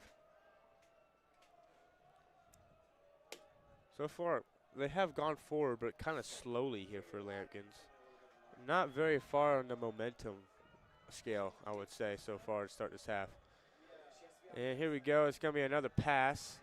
And that has been broken up. It was tapped by the defensive lineman, and that is incomplete. That was some big defensive plays from Eaglecrest there. They're going to send their punting team out. The punting team is coming out for the Lampkins on 4th and 8 here on their own 45. That's a pretty smart move, I would say. No reason to risk anything at this point in the game. Yes, especially if you're winning. So let's see, 9 minutes left here in the 3rd. We have the punting team out for the first time in the second half. That's a very high snap, but the ball has been punted in time. And it's been caught by the Raptor. He's going to get down around the 22. Tackled right away there. They're going to call that the 21. The 21-yard line is where they're going to down him. So now it'll be 1st and 10 here for the Raptors here on their own 21. Let's see what Eaglecrest has in this second half here.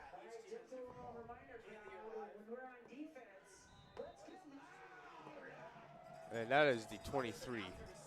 1st and 10 here on the 23, and the Lampkin stand is very loud right now. Shaking here. And let's see. It's been snapped, and it's going to be an immediate run. It's going to be an outside run there by the running back. And they're going to – pushing him back. Oh, he's been pushed back. He has gone forward. They're going to put him at the 26, I believe. It'll be a 4-yard gain, 5-yard gain? A 5-yard gain there on that last play. It'll be 2nd and 5. 2nd and 5, yes, here for the Raptors. Here on their own 28, so they have gone forward. Stands are shaking here again. This box is shaking right now. The energy is electric right now. And let's see what the Raptors got here. They're being very patient at the moment. Probably trying to get a false start. And it looks like there was a false start. Looks like they did get it. I believe that was on the Lampkins. No, it was on the Raptors. So there's going to be a 5-yard penalty here for the Raptors. So 2nd and 10 now here on their own 23. That ball, I think, is not on the 23. That looks like it's on the 24. Should be the 23. Close enough, I guess. does say 2nd and 10 up on the It board is here. 2nd and 10, yes. But it's actually playing at 2nd and 9. So here we go. stands are shaking again. Oh, yeah. And there's going to be a run here, an inside dive Big here. run. And he looks like he might have not quite gotten that first down, but he has gotten about 9 yards out of that, I Quite believe. make it, but that might be. It should be a 3rd and 1 or 3rd 3rd and 1 inches here. here. Looking at 3rd and 1. This is going to be a 3rd and 1 here for the Raptors. Now on their own 32. Rough starts for both of these teams so far. Neither team can seem to go anywhere so far. Stands are the loudest and shakiest they've gotten yet. Oh, absolutely. Pretty excited to This stop this crowd's drive. excited. And here we go again. It's going to be a quarterback run, and he's got the first down. And looks like they're Going going far. He's going far. He's broken a ton of tackles. And they finally get him at the 41. That was the sophomore quarterback, William Brinkman, there for Eaglecrest. That big run. That was a very good play there by Brinkman. Coming into the game tonight, we were expecting a lot of running from him because last week he ran for 48 yards and 2 touchdowns. Absolutely. So now we're going to have 1st and 10 here for the Raptors, now on their own 41. So they are making progress down the field. Definitely a better start to their second half than the Lambkins so far. We'll see if they can continue this momentum. And here we go. It's going to be a run up the inside again for the Raptors. And there's been a big pile of people. It looks like he is down at the 40. Maybe a 4-yard gain 44, there? I believe. Looks like a 4-yard gain there. This will be 2nd and 6 then? Should. Second Yes, and 6. this will be 2nd and 6 on the 45. Just barely outside the 45 here. So, yeah, 2nd and 6 for the Raptors. Let's see what they can do here.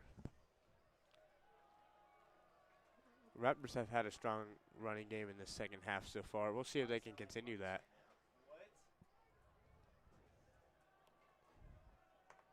And here go to Raptors again. The quarterback steps back. And big pass. That is a big pass. Complete. That has been completed. They have got him down at the 30 or 29. That is like a he's down big at the play 30 by the there. Raptors. It's a big first down. Oh, absolutely. And they're going to say the 29. So 1st and 10 now in the Lambkins 29. That was a big play. He almost broke that last tackle for a touchdown, too. There's one defender left, and he almost got away from him. Yeah, he broke a lot of tackles on that one. That was a good play there by the Raptors.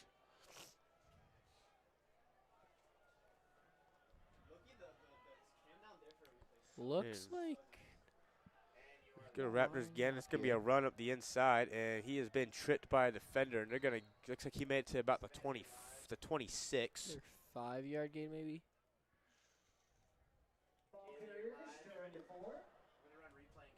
So, yeah, this will be now 2nd and 7 after that last run there by the Raptors. Now on the 26. So, we're getting close to the red zone now. We'll see if they can convert this into a they need a touchdown here to take the lead this game. And there has been a penalty flag flown by the line judge. Maybe offsides. And the ref, he does not have his mic on. We don't know what the heck he just said. I have no idea what he just said. He did not turn his mic on. All right. It's still the same. Ball still in the same spot. 2nd and 7 here on the 26 for the Raptors. And here we go. It's going to be a quarterback run up the inside. Oh, he's going big. And it looks like they have trampled him down at the 15. It's going to be a first down there for the sophomore quarterback. That was a first down by about 5 yards right there. It's that running game. We didn't see a lot of it in the first half, but we were expecting it, and now it's starting to show itself. Now they're in the end zone. Now, I mean the red zone here on the 16-yard line. Now 1st and 10.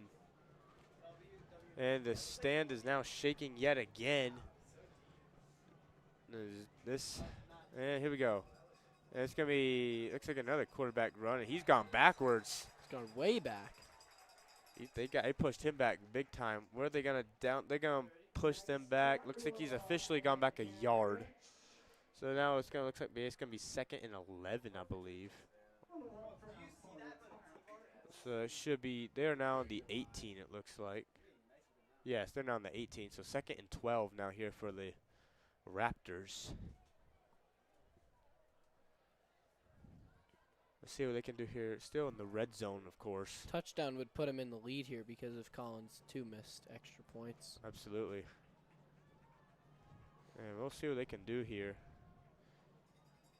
And there's a lot of pressure going towards the quarterback, but the ball's on the running back. And looks like he's not gone very far. Maybe gained a yard or Looks two. like he maybe got to the 15. He made it to the 14. Bigger run than it looked 15. like. He made it to the 14, yes. So now 3rd and 8 now. If they can get this first down, that's big. If they can't, that's going to kind of destroy their run here. they're gonna need a first down here so they can get a touchdown. They need a touchdown to take the lead of this game. A field goal is not enough. It's gonna be a pass. It's a big pass for the end zone, and it is incomplete. Caught. And it has been deflected there by the DB by the Lambkins. That was Finn O'Mara, number 6 for the Lambkins, now breaking up that pass. Now 4th and 8 now here for the Raptors. It looks like the kicking team has came out. Looks like they're going to go for the field goal here. That if they make this, that'll make it 12-10. Still be a 1-score game. Yeah, Lambkins will still lead this game if they kick this field goal, assuming they actually kick it. Could be a fake. Saw lots of fake plays last week. Yes, let's see what they do here. And the kick is up. It's good. Oh, it hit the crossbar. And it has hit the upright, and it is no good. Quite a few missed kicks here throughout this game. Yeah, absolutely. So that's hit the left upright there on that one. So that'll be a turnover on downs due to a missed field goal. So it's still a 5-point game. Here we're 2:27 left in the 3rd. That's going to really hurt the Raptors right there. Not ideal for Eaglecrest. They're definitely running out of time at this point. Yeah, absolutely. With these shorter quarters in high school. They only have 14.5 minutes left, and Collins has the ball. And if Collins keeps running it, they can run down the clock by quite a bit. They're going to need to be very safe with the ball here for Collins. They ought to go very slow. And they've got, looks like 2 running backs in the back. And they are going to do a run up the inside. Oh, he's going to keep going. Jet McKeon still going. And he's gone out around the 32, 33. Now, kind of like a necessary roughness right there. Looked like a late hit for sure. That was a late hit on the Jet McKeon right there. The refs have not called that. With all this running Jack McKeon's been taking, he's taking a little bit of a beating this game. That was definitely a interesting play. So that was a first down there for the Lambkins. Now 1st and 10 now on their own 34. And it looks like they're going to do the same play again. It is the same play. And Jack McKeon's gone. Looks like about 7 yards, I believe. Not quite a first down, but that's certainly a big run. Let's see. This will be 2nd and 3. Yes. Now on the 41. That was a 7-yard run for McKeon. Going to keep moving down the field here. Let's see. Looks like they might do the same play. They're going to do the same play again. Same play 3 times in a row. And this time they figured it out that time. But he might have gotten the first down on that. I think he did break through Yeah, for the first he got down the there. first down. He didn't go far, but it was enough for a first down. So they're now on the 44. 1st and 10 now on their own 44. Let's see if they can keep up their momentum now. Fort Collins is having definitely a better second half than the Raptors right now. Let's see if they can keep it up.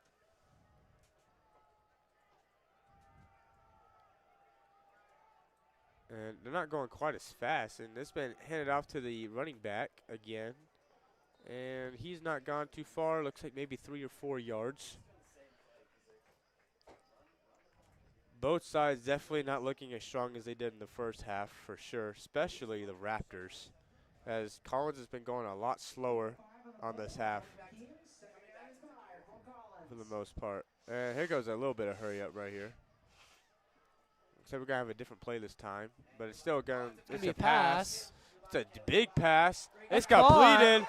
And he's going to get him down, looks like at the 11. Got all the way down. Big play there by the Lambkins. He's going to be down at the 11.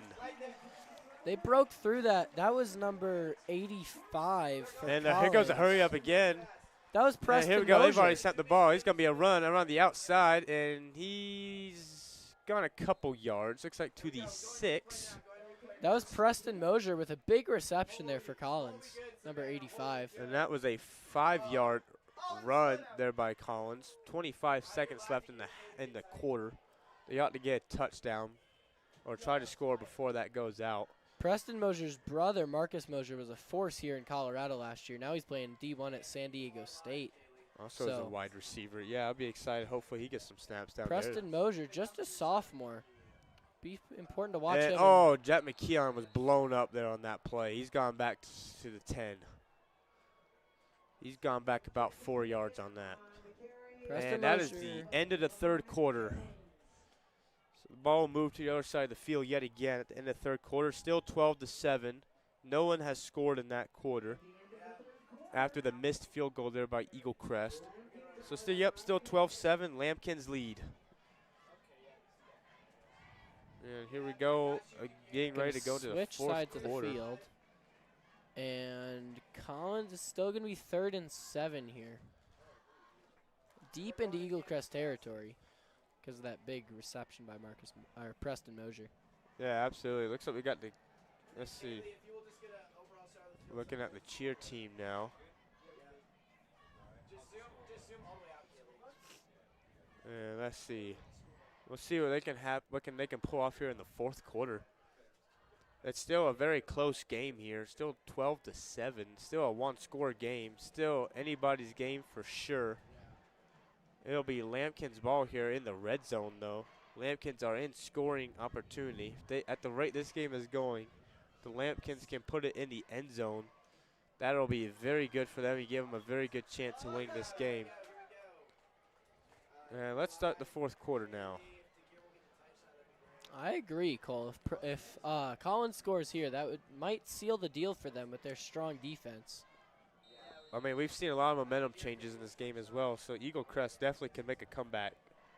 But I think at the way the second half has gone, I think whoever scores next will be the winner of this game. Because it's been very defensive here in the second half. It's definitely been slowing down. The scoring has definitely slowed here. So here we go, 3rd and 7 now here for the Lambkins. And they're going to run, looks like they're going to run the ball with Jet McKeon. And that's a touchdown, Lambkins. Touchdown there. Big game for Jack McKeon. I believe that's his 2nd or 3rd touchdown of the night. Yes, touchdown Lambkins, another one from McKeon. That's going to make it a 2-score game here for Eaglecrest to catch up. Now an 11-point lead for the Lambkins, now 18-7. They're certainly growing closer to sealing the deal on this game. It's not quite over yet, though. It's not over, but it's definitely, there's definitely a favorite to this game now. Gap is widening for sure. Absolutely, and here goes the kicking team. Kicking team has been rough on both sides today. Let's see if he can make this PAT. And looks like he did make that one. 3rd time's a charm for that kicker. So now 19-7, now with 11:54 left in the game. That was number 8, Fernando Lopez, with that extra point make there. Glad to see him make an extra point finally. I mean, that'd be a good mental boost for him. Little under 12 minutes here for Eaglecrest to get 2 scores. It's going to be hard to do. It's going to be challenging, but with the way the defenses have been playing, I think it's definitely doable, but the offense has got to step it up for sure. We'll see what they can do here. If Eaglecrest can score here and then get a quick stop on defense, get the ball back, they definitely do have a shot at this. Yeah, so it'll take most of the quarter to probably come back, but they definitely have a shot. It is definitely not over, even with saw a 2-score Pooter lead. almost come back in the fourth quarter last week. Which was a failed comeback. Yeah, they were down 24-7 and made it 24-17. And we're very close getting a touchdown before it got turned over on 4th down in the red zone. So we'll see what they can do here. So here comes the kicker back out again.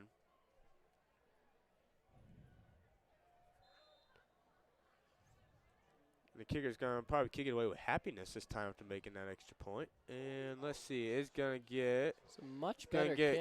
bounced into the hands around the 19. Oh, he's going to go, He broke a tackle, but he's gone down to 15.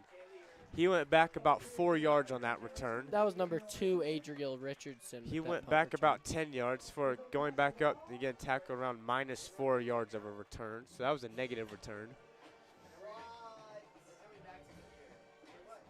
Not an ideal way to start a comeback drive. But Absolutely not. So they'll be on their own 15. That's pretty far back.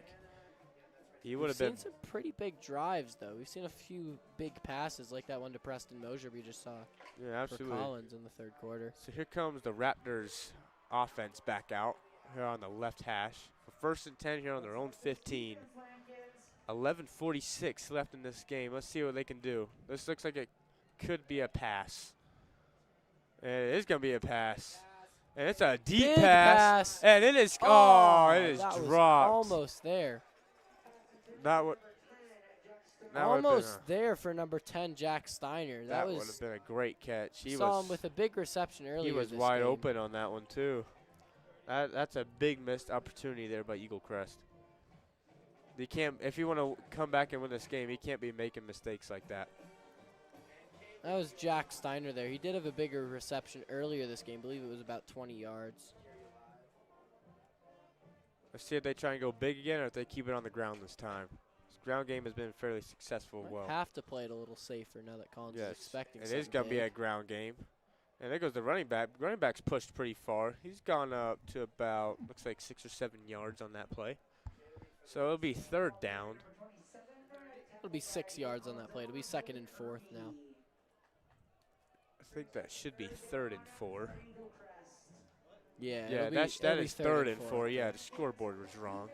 So now 3rd and 4 here on their own 21. They absolutely need this conversion right here on 3rd down. And the stands are roaring again. And there's some tight end movement again. And it's going to be a quarterback run up the inside. He's got the 1st down, and they're going to get him around the. That's a fumble there. Oh, he fumbled it. I think it was recovered by Eaglecrest. Looks like it's recovered by Eaglecrest, and it's a 1st down. More of that eventful gameplay we were seeing in the 1st half. Yeah, still a 1st down, but can't be making fumbles again either. They are very lucky to recover that. So now it's 1st and 10 here after that fumble recovery by Eaglecrest after fumbling the ball. On their own 28. Still not a great spot, but they're making a lot of mistakes on this drive. They're getting pretty lucky on this drive so far. They're going to need to step it up a little bit. Here goes Eaglecrest. It's going to be a hard throw. And it, that was not sure if that was a. That was an interesting tackle right there. There's no flag on that play, so it'll be on the 31 now. 2nd and 6 under that 4-yard bullet pass. I believe that'd be a penalty in the NFL, but all right, we'll keep going. Yep, 2nd and 6 here on their own 31. And let's see what Eaglecrest does on this play. And the ball's been snapped to quarterback, and it's been intercepted by the Lambkins.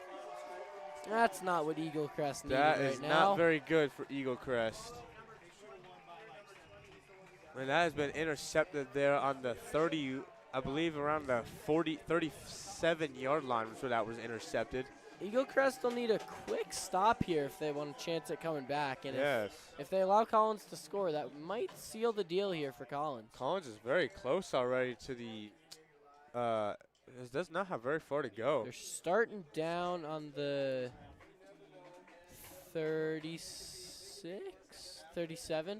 Yeah, they'll 37. Be on the 30. They'll be on the Eaglecrest 37, so they only have 37 yards to go. This will be a great place to start here for the Lambkins. Here with only about 10 minutes left in the game. If Collins can score again here, that might seal the deal for him. Because Collins already has a 2-score lead. And it's going to be a run up the inside from McKeon. He's going to go pretty far. He's still going. He's still going. He might have gotten, it looks like he's just short of a 1st down. I believe he made it to the 26. He did make it to the 26. No, he made it to 20. That should be the 26, yes. So it'll be 2nd and 1 here for Lampkins. Lampkins now taking their time. There's no need to rush with a 2-score lead with only 9 minutes left in this game. They do want to start running the clock down here, so they'll slow down their game pace. They're already on their own, on the 28, almost in the red zone. And let's see what we have here. And it's going to be McKeon again. He's going to go around the outside. There's a flag on the play.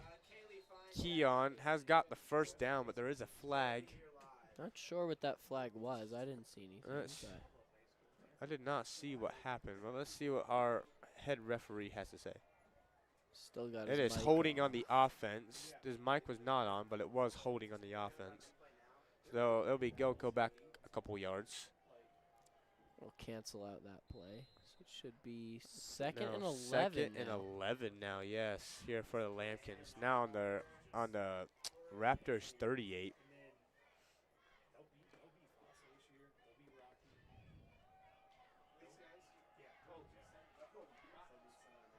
Let's see, this has been let's see. Okay, it's going to be a run again from McKeon. He's going to get blown up.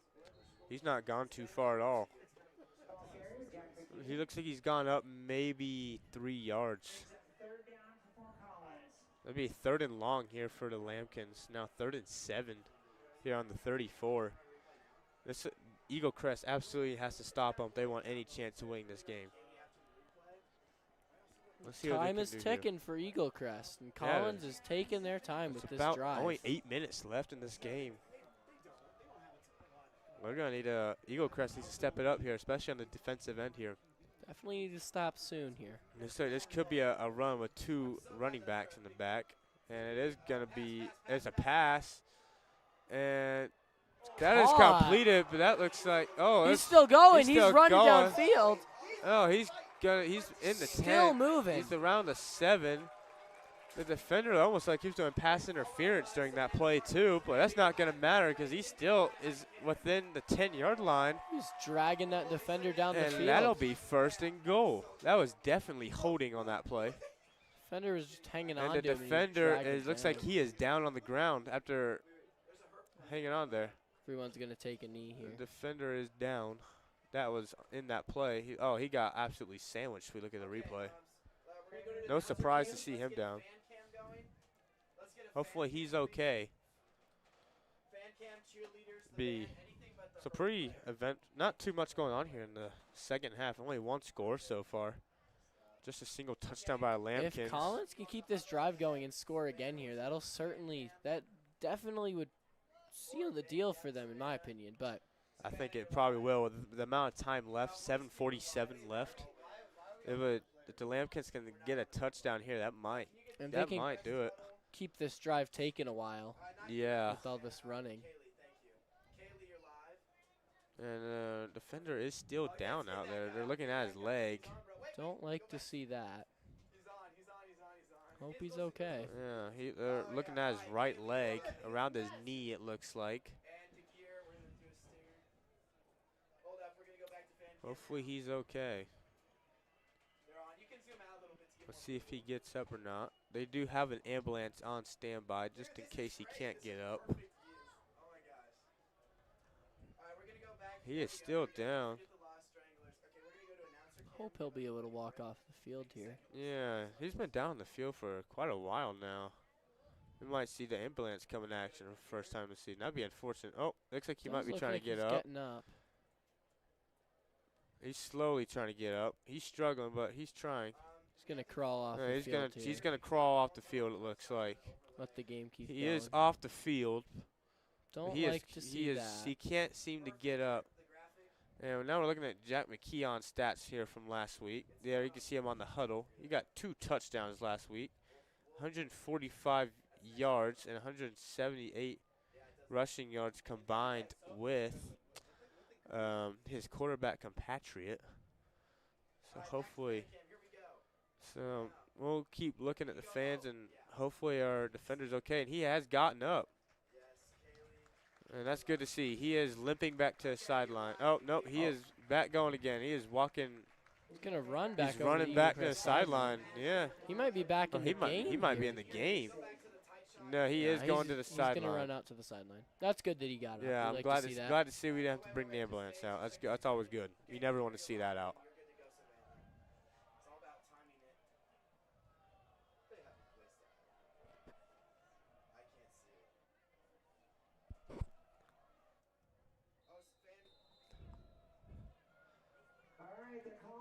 it. Student section's getting loud here. They know this game is on the line with this drive.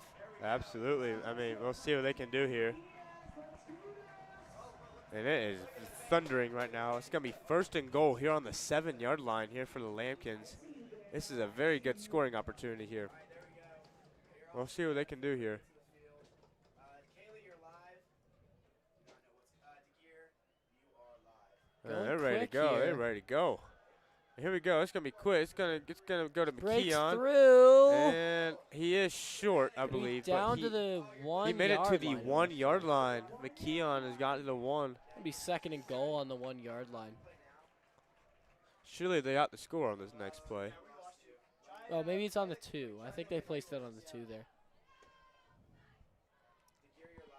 Yeah, they placed it on the 2. We got 2nd and goal on the 2-yard line. 2nd and goal here on the 2. Yes, that is the 2. We'll see what they can do here. Eaglecrest defense needs to hold them here. They're running out of time to have this comeback happen if they want to make it happen. We have only about 6.5 minutes left in this game. And this is going to be the quick hurry up again by the Lambkins. And they're going to put McKeon through again, and he has been blown up. He's been destroyed on that. The D-line went right through the O-line there. That is what the Eaglecrest defense needed. They do have to do that for one more down, though. Yeah, Looks absolutely. like they're going to put it back on the 2-yard line here. No, that's gone back to the 3, it looks like. That is back on the 3. Oh, back on the 3. That is on the 3. That's It'll be 3rd and goal here on the 3. We'll see what they can do here. Collins is taking their time in this huddle, letting the clock run down. They're probably going to try and do a fake here, I'd guess. It'd be a good time to do it. Test out something new, maybe. I wouldn't risk a pass in this situation. No, with this strong Eaglecrest passing defense, but looks like it is. It is a a fake, and it it's works. Gonna be a fake, and it's a touchdown, Lambkins. Justin Cranford runs it into the end zone. That was our quarterback, number 17, Justin Cranford. No one saw it coming. Beautiful fake there. Even I had my eyes on the running back there. I did too. I did not expect to see that. That was a great play there by the quarterback. Thought that was Jack McKeon. No, there was Justin Cranford getting it done. That was a great job by Cranford. That was a great play right there. So here comes the PAT again. Here, our kicker right here is 1 for 3 out of his PAT attempts. Hopefully he can make that 2 for 4. And it's been blocked. And that is no good. And yeah, that has been blocked. Still going to be an 18-point lead here. That's going to be a 3-point score no matter what, even if they do get 2 2-point conversions. Yeah, absolutely. So 25-7 now with only 5:35 left in the game. That's probably secured it here for Lambkins. That's going to be a lot to do for the Raptors. Certainly be very surprising if the Raptors manage to come back from this. Oh, absolutely. We'll see what they can do here, but I would not have high hopes right now if I was the Raptors, to say the least.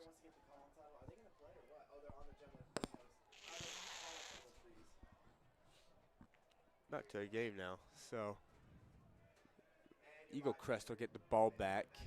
You had 5:35 on the clock in the 4th quarter. Fort Collins has already started celebrating over there. Somebody on the sideline spraying a water bottle. Oh yeah, someone's going ham with the water bottle. I think that was number 73, Mason Bandauer. Talked about him in the pregame. He's been very he's been cinematic this game. He's been lots of celebrations. He's been loud on the sidelines. Very colorful. He's been fun to watch. Yeah, absolutely. So here goes the kicker again. So now 1 for 4 on PATs after the block extra point right there. And here he goes. He's going to kick it off from the 40. And it is an onside kick. It's been recovered by Eaglecrest immediately. And he's going to be down at the 48. That'd be good for Eaglecrest. I don't know why they tried an onside kick there, but I would not have done the onside kick with that big of a lead. With this little time left as well, but Yeah, they have an 18-point lead. It's kind of interesting. I guess it's worth a risk if you can take the penalty if you fail. Yeah. Which they can with this three-score lead they have. Yeah, this 18-point lead. It'd be very interesting. See what they do here. So the Eaglecrest needs 3 touchdowns in about 5.5 minutes and 2-point conversions. Gonna be a hard job. Eaglecrest is gonna. Oh, it's a quarterback run. It's a fake. He's gonna go deep. He's going down the field. He's gone to the 30. That was a 22-yard run there by the quarterback for Eaglecrest. That was J. Anthony Green. He was playing wide receiver for most of this game, and now he's switched back to quarterback. He is listed on our roster as a wide receiver / QB. So we have a flag. It's like hold. And it's on the offense. We don't know what it is, but it is on the offense. Looked like holding, but I'm not sure. Yeah, that's gone back about, looks like. It was on the defense. They're coming up. It was on the offense. It's gone back about, it's going to be 1st and 10 now here on the 45. They so did it's a just 10-yard penalty on that one. That was a 10-yard. They did just move them up the field there. Yeah, it'll be 1st and 10 now here for the Raptors here on the Lampkins 45. Yeah, it's going to be snapped again to Jansen Green. It's going to be a deep pass. He's wide open, and it has been broken up, and he's pushed out of bounds there by the defender. That defender, that was number 8, Fernando Lopez, breaking up that pass. I believe that was also the kicker that just broke up the pass. I think so.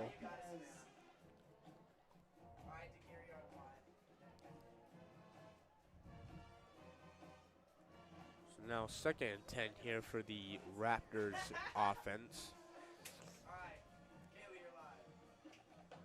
They'll be on the 45 again after the incomplete pass.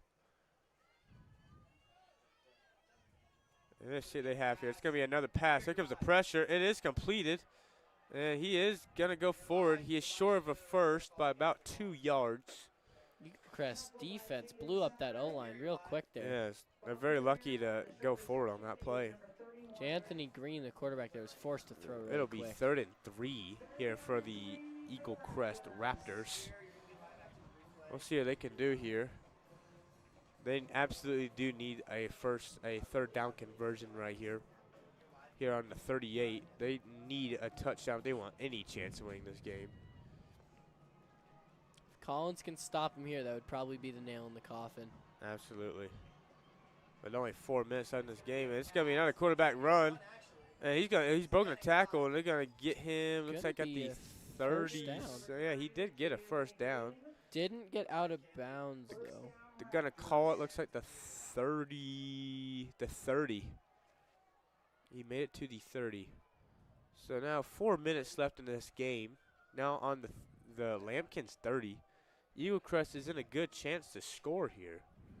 All 3 timeouts remaining for both teams. This is not over. But Eaglecrest does need to have a pretty good last 4 minutes. Let's see, here on 1st and 10, what are they going to do? It's going to be a very deep pass. And it's incomplete.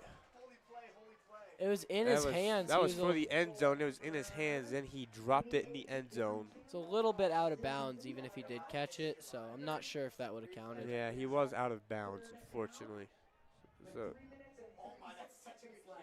So it would have been, now it's going to be second and 10 now here for the Raptors here on the 30. The camera on the field here, so we got an up-close replay on that touchdown. This camera on the field might have been a good move. And let's see what we see here. Could be another pass. And it is a run up the inside by running back. He's gone big. Oh, he's gone to like this 18, it looks. Look, he went to the 18 right there.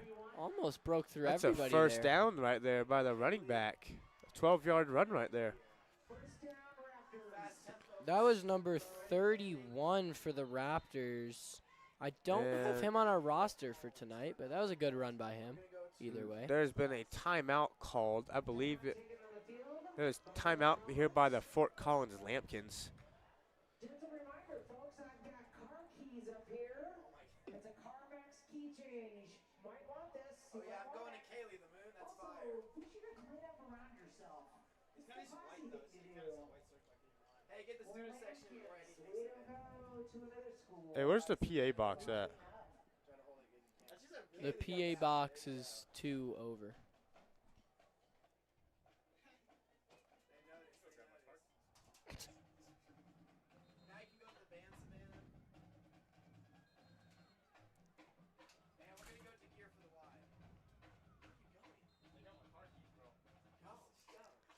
Eaglecrest getting back on the field here. We'll see if they can get down and score. They're running low on time here, but they do have all 3 timeouts. This game is not over.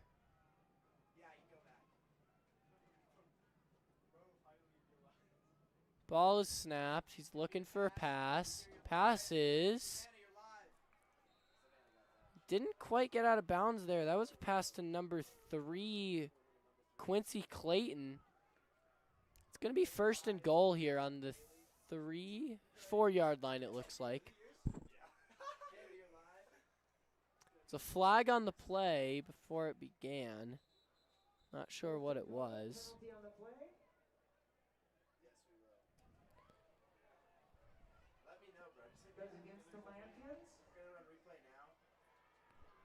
All right, let's see what happened on that last play. Looks like they're down. There's going to be it's going to be 1st and goal here on the 4. Right here. It's on the 2-yard line now. Oh yeah, it is on the 2. There. Yeah, 1st and goal here on the 2. Scoreboard's wrong here there. for the Raptors. And it's going to be a dive at the inside. Oh, no. It was a pass. Fake handoff fooled me. That was J. Anthony Green going for the touchdown. That messed me up right there, yeah. Looks like he has gone nowhere on that play. Maybe an inch forward. No, he has gone about a yard forward. Okay. Eaglecrest has to keep moving here with the clock ticking. Yeah, that is a touchdown, Eaglecrest. For Eaglecrest. He has ran it into the end zone. That's a touchdown, Raptors. If they can get a quick stop here and get the ball back. This game isn't over. They do still have all 3 timeouts. There's only about 2 minutes left in this game. It's still looks like a 12-point deficit. Eaglecrest is still fighting here. They're going to need to go for 2 here if they want to make this a 2-score game. They are going to go for 2. Yes, they are going for 2. They sure are. I don't blame them. I would too. Don't really have another option. They ought to run it. It looks like this could be a run. Does look like that. It is going to be a run by the quarterback. And, oh, he might be short. He's short. Don't think he made it in there. He is short.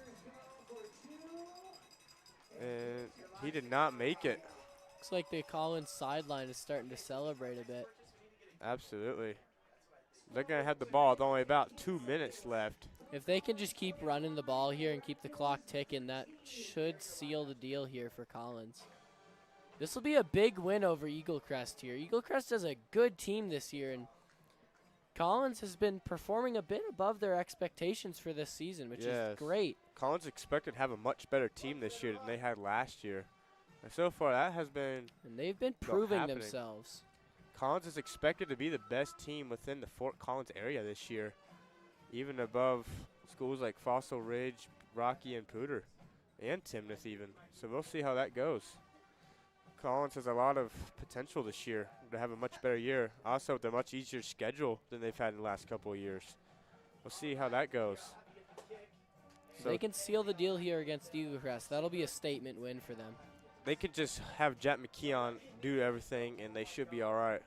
Yeah, if they just keep handing them off and Jack McKeon keep the clock running here, they should be doing pretty well.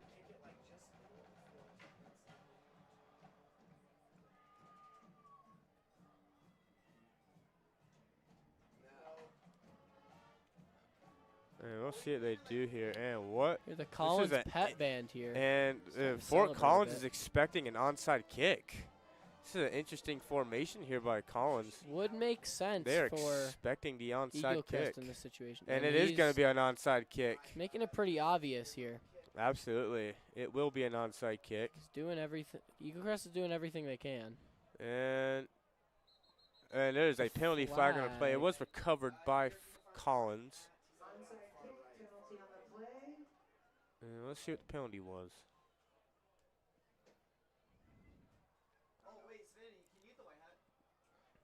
Where is our referee at? There he is. Not sure what that penalty looks like it was. might have been an accidental flag, maybe. I think they're going to run the play again. They're going to do it again. Going to give We're Eaglecrest gonna redo another Oh, they're chance going to go back 5 yards. It was someone on the kicking team that had a penalty. Could have been I don't know what that was. Yeah, now they're going to be kicking from the 35 instead of the 40. So Fort Collins has moved up the field by 5 yards. So we'll see what they do this time.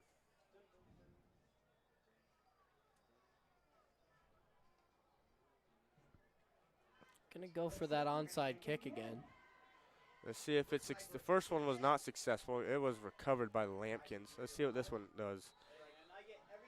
And it's a very similar kick. It's been recovered again by the Lampkins. It looks like. Doesn't bounce back to Eaglecrest like they needed. Yes, that has gone back to the Lampkins. The Lambkins can just keep running here and run down the clock. That should be game. Absolutely. Only 2:12 left in this game. It's looking very good here for the Lampkins. All they got to do is run out the clock. Eaglecrest still has all 3 timeouts. Lampkins have 2, but they shouldn't need either of those, theoretically. Eaglecrest can slow them down, but unless they get a good, quick defensive stop here, this game is sealed. Yes, Eaglecrest will probably burn all 3 timeouts right here on this drive. So it'll be 1st and 10 here on their own 48 here for Lampkins. We're expecting to see Jack McKeon running the ball. And he sure is going to run the ball. He's pushed forward a good 5 or 6 yards right there. Stayed in bounds just like we were talking about, and this clock is ticking away. Absolutely, and there's been a timeout called. There's the looks like by Eaglecrest. We were expecting. And looks like Eaglecrest has taken their timeout, the first timeout of the half. 2:02 left in this game. Looks like Eaglecrest might be falling to 1-1. The Lampkins would go 2-0. So Lampkins will have a great start to their season. Like we said, this win against Eaglecrest, that would be a statement win for Collins. They're kind of proven right now how their potential for this season. Absolutely. We'll see what they can do here. You guys heard that right. Do not miss it. It's a long time out here. And it looks like referee's just blowing the whistle. It's time to get going again.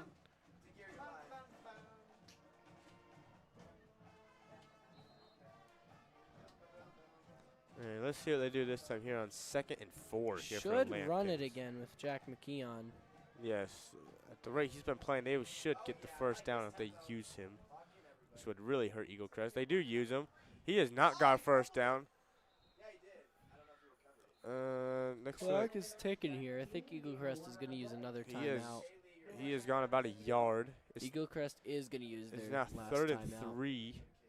And Eaglecrest has used another timeout. I believe McKeon actually fumbled the ball on that last play, but I think he did recover it. It was recovered by Collins. There's a fumble, but he did recover. So 1:55 left. Eaglecrest now has 1 timeout. And they're still down by 12 points. Going to be very tricky to come back at the rate they're going. It is 3rd and 3, so a good opportunity to stop the Collins offense here. There's already fans starting to leave because they all think they're going to win, it looks like. All the Eaglecrest fans are here to stay till the end, it looks like. Some of the Lampkins fans looks like they're calling it a night to beat the traffic out of here. So traffic is already pretty bad. It's already starting to build up. It's already pretty bad, yeah. I mean, the game hasn't even ended yet. Just like we said last week, I'm glad we have this half parking lot to get out of here. Heck yeah, it's a handoff. And McKeon is short. Don't know if he made it for that first down He there. did It not doesn't make look that. like he did. He is short. It's going to be 4th and 2 here for Lampkins, and Eaglecrest Eaglecrest gonna use their has used their final timeout. They've used their final timeout, so Eaglecrest now out of timeouts. Lampkins still have 2. They did manage to have Collins only use about 15 seconds on that drive, though, with that quick defensive stop. Here we have a graphic for Clyde Sorrell. He is the Eaglecrest sophomore running back. Last week he rushed for 188 yards and had 2 touchdowns. It's a pretty good game. Talked about him in the beginning of the game to watch, and he's had a pretty good night tonight. Yeah, he'll probably have a good night rest tonight, even though they've lost, because he's had some good stats tonight.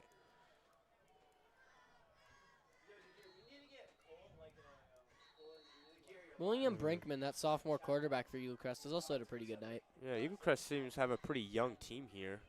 So they'll be good to watch, not just this year, but in future years as well. Future years, yeah, absolutely. As their team grows older. Yeah, of course. Leading wide receiver at the moment, J. Anthony Green, who we saw double as a quarterback earlier. He's also only a junior, so next year they should be a pretty good team. We got 4th and 2 here for Lampkins. They're going to go for it. Let's see if they can do it. It looks like it's going to be the same play that they've done the last 3. Oh, there's a penalty on, looks like Eaglecrest. And that might be a first down. If that's a first down for Collins, that'll seal the deal here for sure. Yeah, that was a penalty on Eaglecrest. Looks like a false start there on Eaglecrest. And that is first down Collins, 1st and 10 here on the 39. With only 1:47 on the clock, they could just kneel this. Let's see if they just kneel it here. They could just call this a game.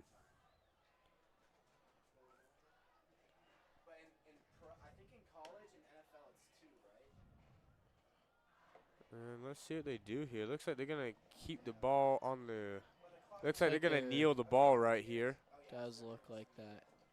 And they are in victory formation. They have kneeled the ball. Gonna let the clock tick down. They're going to burn that clock out.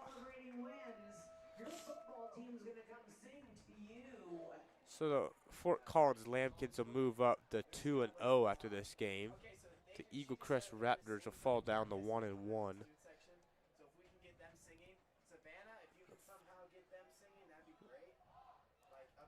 It'll be second and 10 now here for the. Trying to get the student section singing a song here. And this will be 2nd and 10 now here for Lampkins. In victory formation again here doing the quarterback kneel. Kneel it again here. And they have kneeled it down. There's now 1 minute left on the clock. One more kneel should end this game. That'll seal the deal for Collins. This is a statement victory. They're definitely proving their worth this year. They're showing that they are better than most people expected. Absolutely. Because last year they were pretty rough. They didn't have a great year last year, but this year they grew a little older. They got a few new players onto the varsity squad, and they're having a statement win here against Eaglecrest. That'll be a win for Collins.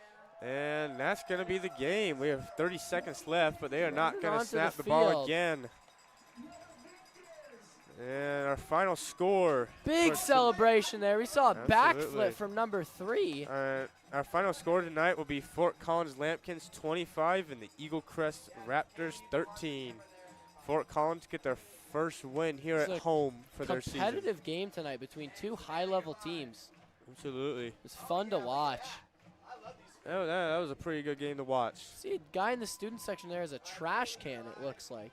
Don't oh, he sure does. I don't know where he got that. Could we get a camera on that somehow? That'd be nice. It was just up on the camera. We need to get a camera down there. Yeah. I don't know where he got that trash can, but that is something for sure. Yeah. So next week, we'll have Fossil Ridge and Columbine here at PSD Stadium here on SaberCat Sports Network. And then I believe the week after that is the Canvas Classic. Yeah, that's coming up here soon. Canvas Classic is 2 crosstown rivalries. We got Fort Collins and Fossil Ridge at 4:30, and then Timnath and Wellington at 7:30, and the Canvas Classic on September 26th. That'll be our game here tonight. Thank you for watching. From all of us here at SaberCat Sports, have a good night.